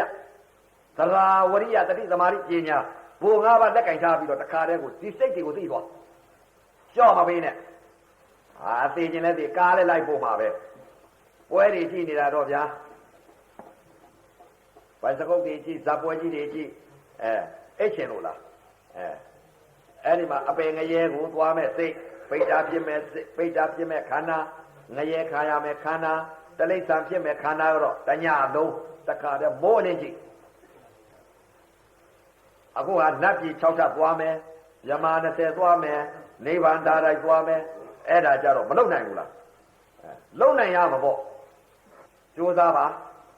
သရာအရေးကြီးတာပဲကြောက်မပိနဲ့ဓမ္မကြီးတွေသေကနီးနေပြီနော်ဂရိယူဂရိညက်အောင်ယူအသက်ကြီးနေရင်ဂရိမြန်မြန်ယူဖို့အရေးကြီးတယ်ဘာပဲပေါ်ပေါ်ဒီမှာဝေဒနာသည်နာနာသည်ထားနာဣလက္ခဏာဘာလို့တတ်တယ်သူတော့တင်နာလည်းခံစားတယ်တောင်းနာလည်းခံစားတယ်တောင်းနာလေးခံစားလိုက်တယ်ခံစားပြီးပြက်တယ်နောက်တင်နာလေးသွားတီးလိုက်တယ်ခံစားပြီးပြက်တယ်ထုံနာလေးခံစားပြီးပြက်လိုက်ပြက်တယ်နာဣလက္ခဏာသဘာဝကဘာလဲခံစားပြီးပြက်တယ်လက္ခဏာတင်နာလည်းခံစားပြီးခံစားတယ်တောင်းနာလည်းခံစားတယ်ထုံနာလည်းခံစားတယ်အောက်နာလည်းခံစားတယ်ကြက်တာလည်းခံစားတယ်ပူတာလည်းခံစားတယ်အေးတာလည်းခံစားလှုပ်တာရွတာတွန်းတာကန္နာလည်းခံစားတယ်နာခံစားတာပဲရှိခံစားပြီးပြက်နေတာပဲရှိတယ်တင်းနဲ့တောင်းနဲ့ထုံနဲ့ဒီစိတ်တွေဖြစ်နေတာစိတ်ဓာတ်သင်္ခါရပရိစ္ဆာသမုပ္ပါခေါ်တယ်အဲ့ဒီစိတ်တွေဟာဘာလဲစိတ်ဓာတ်သင်္ခါရပရိစ္ဆာသမုပ္ပါဆိုတာခန္ဓာမှာရှိပါတယ်ဗျတင်းနဲ့တောင်းနဲ့ထုံနဲ့ဆိုတာအဲ့ဒါပရိစ္ဆာသမုပ္ပါပဲလဲနေပြီစိတ်တွေဖြစ်ပြက်နေပြီတင်းနဲ့ဆိုတဲ့စိတ်တောင်းနဲ့ဆိုတဲ့စိတ်ထုံနဲ့ဆိုတဲ့စိတ်အောင်းနဲ့ဆိုတဲ့စိတ်ပူတယ်ဆိုတဲ့စိတ်လှုပ်တယ်ဆိုတဲ့စိတ်ကြိုက်တယ်ဆိုတဲ့စိတ်လက်ရားတယ်ဆိုတဲ့စိတ်အဲ့ဒါပါလေအဲ့ဒီစိတ်တွေကပါလေစိတ်ဓာတ်သင်္ခါရဆိုဖြစ်ပြနေတဲ့စိတ်တွေ ဘဝတွေအမျိုးမျိုးပြောင်းပြီးတော့ပရိစ္ဆသမုပ္ပါလဲနေတဲ့စိတ်အဲ့ဒီစိတ်တွေချုပ်တာအဲ့ဒီစိတ်တွေချုပ်အောင်လို့မှအခုကဝေဒနာဒီနာဣလက္ခဏာပါလေခံစားပြီးပြည့်တယ်ဆိုတော့ဟောစိတ်တသင်္ခါရချုပ်သွားတယ်မရှိတော့ဘူးပရိစ္ဆသမုပ္ပါရသွားတယ်လွတ်သွားတယ်အဲ့တော့ကြိုးစားကြဒါစိတ်တွေပြင်ပေးနေတာဆေးကုတ်နေတာပဲတရားဓမ္မများကသရာရှိဖို့အရေးကြီးတယ်အပင်မခံပြီးတော့ဒီမဲ့နောက်ပိတ်ဆုံးသာသနာကိုအပင်မခံပြီးတော့ကိုတခါတည်းအပင်တကားပိတ်ပြီးတော့နိဗ္ဗာန်တကားဝင်ကြပါစေသူဂရိဘုံသွတ်ဆန်ကြပါစေဆိုပြီးတော့နောက်ပိတ်ဆုံးသာသနာမှာအတိမှန်နေစိတ်တွေကိုပြင်ပေးနေတာစိတ်တသဆေးရုံကြီးခွဲထားလို့ရမယ်မလို့ခွဲနဲ့တော့ဒီမဲ့တင်ညာလေးနဲ့တော့ငါလူလည်းသိထားတာပဲလို့မလုံးနဲ့သေခါကြီးဆိုတော့အော်ဟဲ့သေးပြီဆိုရင်လေးဘက်ထောက်ပြီးတော့မိုးကြောက်ခိုင်းရမယ်လားမတော့ဘာကြောင့်လဲတင်ညာသိထားတာကိုငါဘောမသိဘူးလားတဲ့သိတော့သိထားတာပဲဝေဒနာကြတော့မခံနိုင်ဘူးမခံနိုင်တော့ဒေါသဖြစ်ပြီဒေါသဖြစ်တဲ့ကွာဘယ်သွားမလဲတဲ့ငရဲကြီးဖြစ်တာဆင်းကြပြီတော့ကြိုးစားကြမလျှော့ကြနဲ့နော်တရားအရေးကြီးတယ်တရားအရေးကြီးတယ်မလျှော့နဲ့ကဘာလာဇန်တရတက်ကအိတ်ခဲ့ပြီကဘာလာဇန်တရတက်ကရှိခဲ့ပြီကဘာလာဇန်တရက်ကထိုင်ခဲ့ပြီကဘာလာဇန်တရက်ကသွားခဲ့ပြီကဘာလာဇန်တရတက်ကစားခဲ့ပြီ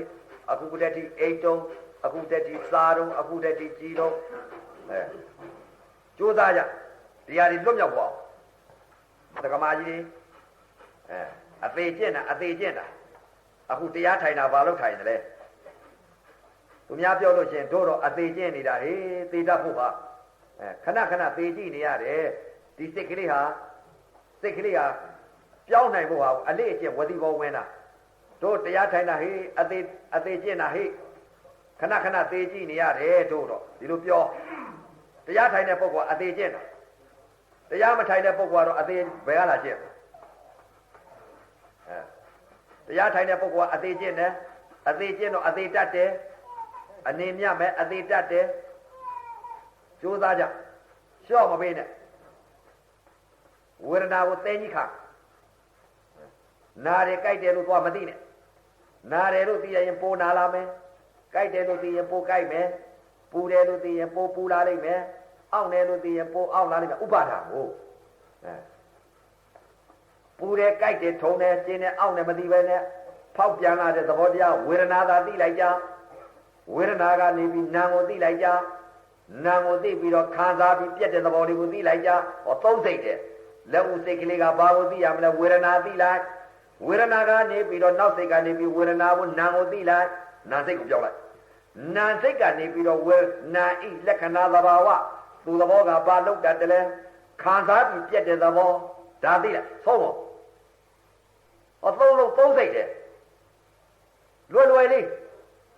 နေမသိလို့လွတ်မှမသိလို့ရောက်မပေးနဲ့နော်တက္ကမကြီးတွေတက္ကကြီးတွေအသက်တွေလည်းကြီးနေပြီဗျာ6နာရီထိုးတော့မယ်ဒီထဲမှာ60ရှိတဲ့ပုဂ္ဂိုလ်ပါမယ်50ရှိတဲ့ပုဂ္ဂိုလ်ပါမယ်90နီးပါးပုဂ္ဂိုလ်ပါမယ်90ပါမယ်အသက်တန်းလေးကလည်းဒီမဲ့ဘာမှမနေရဘူး90ဆိုတဲ့ဥစ္စာအမတန်သီလကောင်းတဲ့ပုဂ္ဂိုလ်40နဲ့လည်းသိတယ်30နဲ့လည်းသိ15နဲ့လည်းသိ10နဲ့လည်းသိဒီကနေ့သိမှမသိနှစ်ဖန်သိမှမသိတပည့်သိမှမသိဂရိကိုယူထားကြသေတော့သေရမှာပဲဘယ်တော့သေရမလဲလမ်းသွားရင်လည်းသေမယ်နောက်ဖေးသွားရင်လည်းသေမယ်အိတ်နေရင်လည်းခြံအောင်လည်းသေမယ်ထမင်းစားရင်လည်းသေမယ်စားအားရင်လည်းသေမယ်ကြောက်သွားရင်လည်းသေမယ်သေတော့သေရမှာပဲဘယ်နေရာသေရမလဲတော့မပြောတော့သေပင်သေရညာတော့လည်းအတိလေးနဲ့သေရရင်မြတ်လိမ့်မယ်အတိလေးနဲ့သေရမှာဘယ်အတိနဲ့သေရမလဲသွားရင်လည်းအတိလေးနဲ့သွားစားရင်လည်းအတိလေးနဲ့စားရမယ်အတိနဲ့ဘာလဲဩဝေဒနာပါလားဝေဒနာတိနာပါလားနာဤသဘောတရားကဘာလို့တတ်တယ်သူသဘောကဘာလို့တတ်တယ်ဩခံစားပြီးပြက်တဲ့သဘောတရားစားတာလည်းခံစားပြီးပြက်တဲ့သဘောတရားကြားလိုက်တဲ့အသံလည်းခံစားပြီးပြက်တဲ့သဘောတရားနာလည်းခံစားပြီးပြက်တဲ့သဘောတရားစားလိုက်တဲ့ရတာလည်းခံစားပြီးပြက်တဲ့သဘောတရားထိလိုက်တဲ့ခံစားပြီးပြက်တဲ့သဘောတရားလှမ်းလိုက်ချားလေးလည်းခံစားပြီးပြက်တဲ့သဘောတရားအလုံးလုံးနေလည်းသိနေတဲ့သဘောတရားနာမယ်ခံစားပြီးပြက်တဲ့သဘောတရားဒီအသီလေးလာလိုက်တယ်နောက်ကျတော့ဝတိဘောနိုင်သွားအလေးအကျင့်ဖြစ်သွားသမာဓိဖြစ်သွားတီးသွားစိတ်ကလေးတစ်ခုတည်းဖြစ်သွားလွတ်ပါပြီဗျအပယ်လေးပါအကုသိုလ်စိတ်တွေမဖြစ်တော့ဘူးစိတ်ဓာတ်တွေခါရတွေချုပ်ကြိုးစားပါသရာတိတ်အရေးကြီးတယ်နော်အယိုးကြည်ကြည်အရေးခါလူသေးသေးမသေးတရားရဆိုဒီစိတ်ကိုထားရှော့မပေးကြနဲ့ဓမ္မကြီးဒီဝေဒနာခံရရင်ပြင်းပြင်းရှူသွားမိတ်မလိုက်နဲ့မိတ်လိုက်ပြီဆိုတော့ကြအိတ်လိုက် ง่ายနေတာနဲ့တော်တော်ကြာကြတော့မက်လို့ဖို့လို့ပြောသေးတယ်ง่ายတဲ့ဟာကြီးအများတော့မက်ဖို့ဝဲနေတယ်လို့ပြောတယ်ง่ายနေရင်မောဟဘာမှမသိတာမက်ဆိုတာဘာလဲကိလေသာတတ်တာဝေဒနာပေါ်မှာကိလေသာတတ်တာဒေါသကိုတတ်တာမောဟကိုတတ်တာလောဘကိုတတ်လိုက်မက်ဆိုတာမက်စိတ်ကိုစိတ်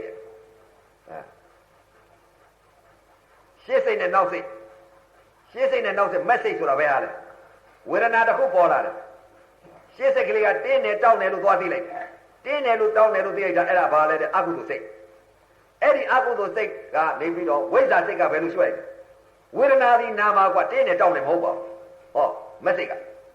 တင်းနေလို့မရှိတောင်းနေလို့မရှိထုံနေလို့မရှိဝေဒနာသည်နာဤတော့ဘာလဲခံစားပြီးပြက်တယ်ဆိုတာအဲ့ဒါမက်စိတ်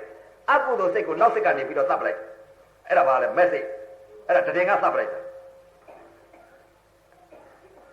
မဲနေတာမဟုတ်ဘူးဗျမဲတချို့မဲနေတာဒီပေါ်တော့မဲနေလို့ရှိရင်မောဟမမေ့ရဘူးပြစ္ဆုတ်ပန်စိတ်တွေကိုသိသွားဝေဒနာခံရပြင်းပြင်းလေးရှူသွားရှေ့စိတ်နဲ့နောက်စိတ်အဲ့လိုတွန်းသွားရှေ့စိတ်ကလေးကနားတယ်လို့သတ်မှတ်လိုက်တဲ့စိတ်ကိုအကုသိုလ်စိတ်ဖြစ်သွားပြီအပယ်သွားမယ်စိတ်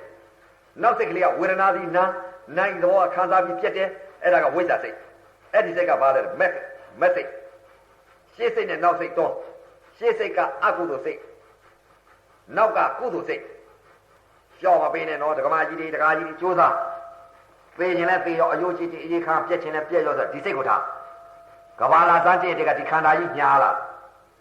အခုတည်းဒီညာတော့မညာနဲ့ဖယားကမညာရဘူးလို့ပြောတယ်ပေးခြင်းလဲပေးရောအယိုးကြီးကြီးအေးခါပြက်ခြင်းလဲပြက်ရောဆိုတော့ဒီတထိုင်နဲ့ငါပေးရင်လဲမြတ်တယ်ဆိုတဲ့ဒီစိတ်ကိုထားသလားပေးလဲမသိနိုင်ဘူးရှော့မပေးနဲ့တရားရေးကြည့်တယ်ဒီကနေ့ဆက်စိတ်ကလေးတွေပြောင်းသွားပါကဘာလာတန်းတဲ့ကသိတဲ့အသိတွေကိုအမှားတွေသိနေတဲ့စိတ်ပြစ္ဆုတ်ပံအမှန်သိရမယ်စိတ်ကိုသမာဓိဋ္ဌိဉာဏ်သမာဓိဋ္ဌိမျက်စိတဲ့သမာဓိဋ္ဌိဖြစ်အောင်အမှန်မြင်အမှန်သိရမယ်စိတ်အမှားမြင်အမှားသိတဲ့စိတ်ကမိစ္ဆာဒိဋ္ဌိသမာဓိဋ္ဌိကအမှန်မြင်အမှန်သိတဲ့စိတ်ဒီဟာဒီဆက်အမှန်မြင်အမှန်သိရမယ်စိတ်ဖြစ်အောင်လုပ်အောင်အမှားကိုမသိရဘူးအမှားကိုသိတာကဘာလဲနားတယ်ကြိုက်တယ်ထုံတယ်ကျင်းတယ်အောင့်တယ်ပူတယ်အေးတယ်လှုပ်တယ်ရွတယ်မြောင်းလိုက်တာကြိုက်လိုက်တာအဲ့ဒါဘာလဲအမှားသိတဲ့စိတ်မိစ္ဆာဒိဋ္ဌိအဲ့ဒီစိတ်ကအပယ်သွားတယ်သမာဓိဋ္ဌိကဘာလဲဖောက်ပြန်တယ်ရုပ်တခုပေါ်လာရင်ဝေဒနာပါလားဝေဒနာဒီနိုင်တော့ပါလေခါသားပြီးပြက်အဲ့ဒါပါလေတဲ့အမှန်သိလိုက်တဲ့စိတ်လို့ရုပ်ဝေဒနာဖောက်ပြန်လာတာပဲ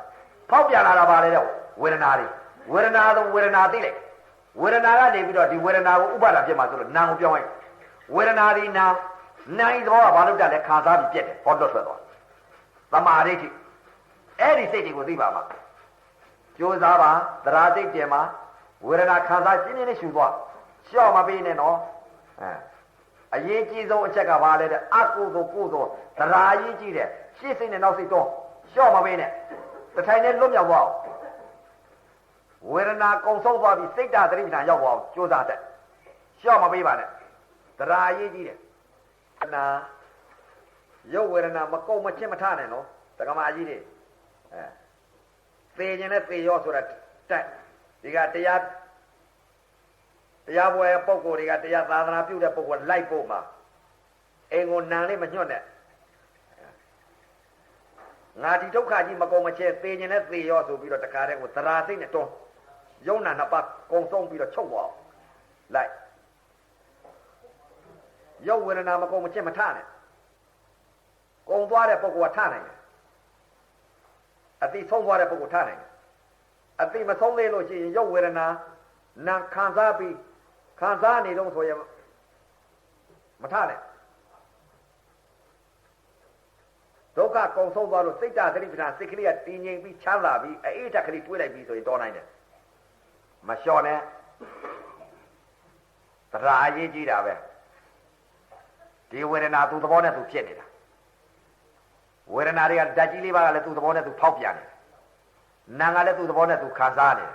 အခုမြင်တဲ့ဟာကြီးကဘာကြီးလဲမိမလားယောက်ျားလားအာသုဘာကြီးတော့ကြပုတ်ပါအယိုးစုကြီးမဟုတ်တဲ့တရားကြီးကိုထဲနေကြတယ်မိမပဲယောက်ျားပဲငါကောင်းသူကောင်းထဲနေလို့ဒါကြီးပုတ်ရမယ်တရားကြီးအရေးပျော်ကြပြီးတော့တွေးပုတ်ပြီးပုတ်တွေအယိုးကြပြီးတော့အယိုးစုကြီးဘ ဘာမှအထက်သာရမရှိတဲ့ယုတ်တရားကြီးအတုပတရားကြီးဒီပေါ်မှာဒီအတုပတရားကြီးပေါ်မှာဥသိနေတာကဘာလဲတဲ့ဝေဒနာတင်ညာသင်္ခါရဝိညာဏနာခန္ဓာ၄ပါးဥသိနေနာခန္ဓာ၄ပါးဥသိနေတာဒီနာခန္ဓာ၄ပါးပြတ်သွားပြီဆိုရင်ဒီအတုပယုတ်ကြီးအောင်မင်းနဲ့လျှော့တော့မယ်ဘရိုးလေးနဲ့ပုတ်တော့မယ်ကဲပူလိုက်တာကြိုက်လိုက်တာလို့ပြောနိုင်သေးလားမရှိတာကြီးကိုအရှိမထင်နဲ့ကြိုးစားပါသေးသေးချာချာကွဲအောင်ရှုဖောက်ပြန်နေတဲ့သဘောတရားသူ့သဘောနဲ့သူဖောက်ပြန်နေတာသတ်သတ်ဖြစ်နေလေဒုက္ခဒုက္ခခံစားနေတဲ့နာငါလည်းသတ်သတ်ဖြစ်နေလေမြင်နေတဲ့အတုပအယုစုကြီးကလည်းသတ်သတ်ဖြစ်နေလေအဲ့ဒီလိုသုံးဌာနကွဲသွားအောင်ရှုလိုက်ပြီဆိုလက္ခဏာ၃ပါးမြင်ပြီဘယ်လက္ခဏာလဲတဲ့ဖောက်ပြန်နေတဲ့လက္ခဏာရယ်ဒုက္ခဒုက္ခခံစားတဲ့သဘောတရားလက္ခဏာနာလက္ခဏာရယ်ဖောက်ပြန်နေတဲ့ရုပ်လက္ခဏာရယ်မြင်နေတဲ့အတုပအယုစုကြီးရဲ့လက္ခဏာရယ်ဒီဟာကြီးကဘာမှအဖို့မတားပါလားပြက်ရမယ်တရားကြီးပဲအတုပကြီးပဲအယုစုကြီးပဲမိမနဲ့မဟုတ်ယောက်ျားနဲ့မဟုတ်အတုပတရားကြီးပဲဆိုတာအတုပလက္ခဏာမြင်တဲ့နာဣလက္ခဏာကဒုက္ခဒုက္ခခံစားခြင်းလက္ခဏာပဲဖောက်ပြန်နေတဲ့ရုပ်တွေကလည်းသတ်သာခံစားတဲ့လက္ခဏာကလည်းနာလက္ခဏာလည်းသတ်သာမြင်နေတဲ့အတုပကြီးကလည်းအတုပလက္ခဏာသတ်သာအဲ့ဒီလိုသုံးဌာနကွဲသွားပြန်လဲတော့အပယ်လွတ်ပြန်ပြီလက္ခဏာ၃ပါးမြင်ပြီလေကွဲအောင်ရှုယုံတော့ကြိုးစားပါသရာသိတယ်မှာရှေ့စိတ်ကတော်ခြင်းနောက်စိတ်ကတွန်းတယ်ယုံနာကိုလည်းကွဲအောင်ရှုဖောက်ပြန်နေတဲ့သဘောတရားတွေကသတ်သတ်ပဲနာငါဒုက္ခဒုက္ခခံစားနေတဲ့နာငါလည်းသတ်သတ်မြင်နေတဲ့ယုတ်ကြကြီးကလည်းသတ်သတ်အတုပအကြီးတိုင်းကမိမကောင်ယောက်ျားကောင်ဆိုတော့အထင်မှားနေတာဓာတ်သဘောဓာတ်ဆောင်တယ်သူသဘောသူဆောင်နေတဲ့ယုတ်တနန္တသဘာဝဓာတ်ဒီဓာတ်သဘောတွေကိုမသိမိမပဲယောက်ျားပဲငါကောင်သူကောင်ထင်းနေမရှိတဲ့တရားတွေရှိတဲ့တရားကဘာလဲဖောက်ပြန်တဲ့သဘောတရားခံစားတတ်တဲ့သဘောတရားအတုပရဲ့သဘောတရားဟောလက္ခဏာ၃ပါးပဲရှိဒီလက္ခဏာ၃ပါးကိုမသိဘူး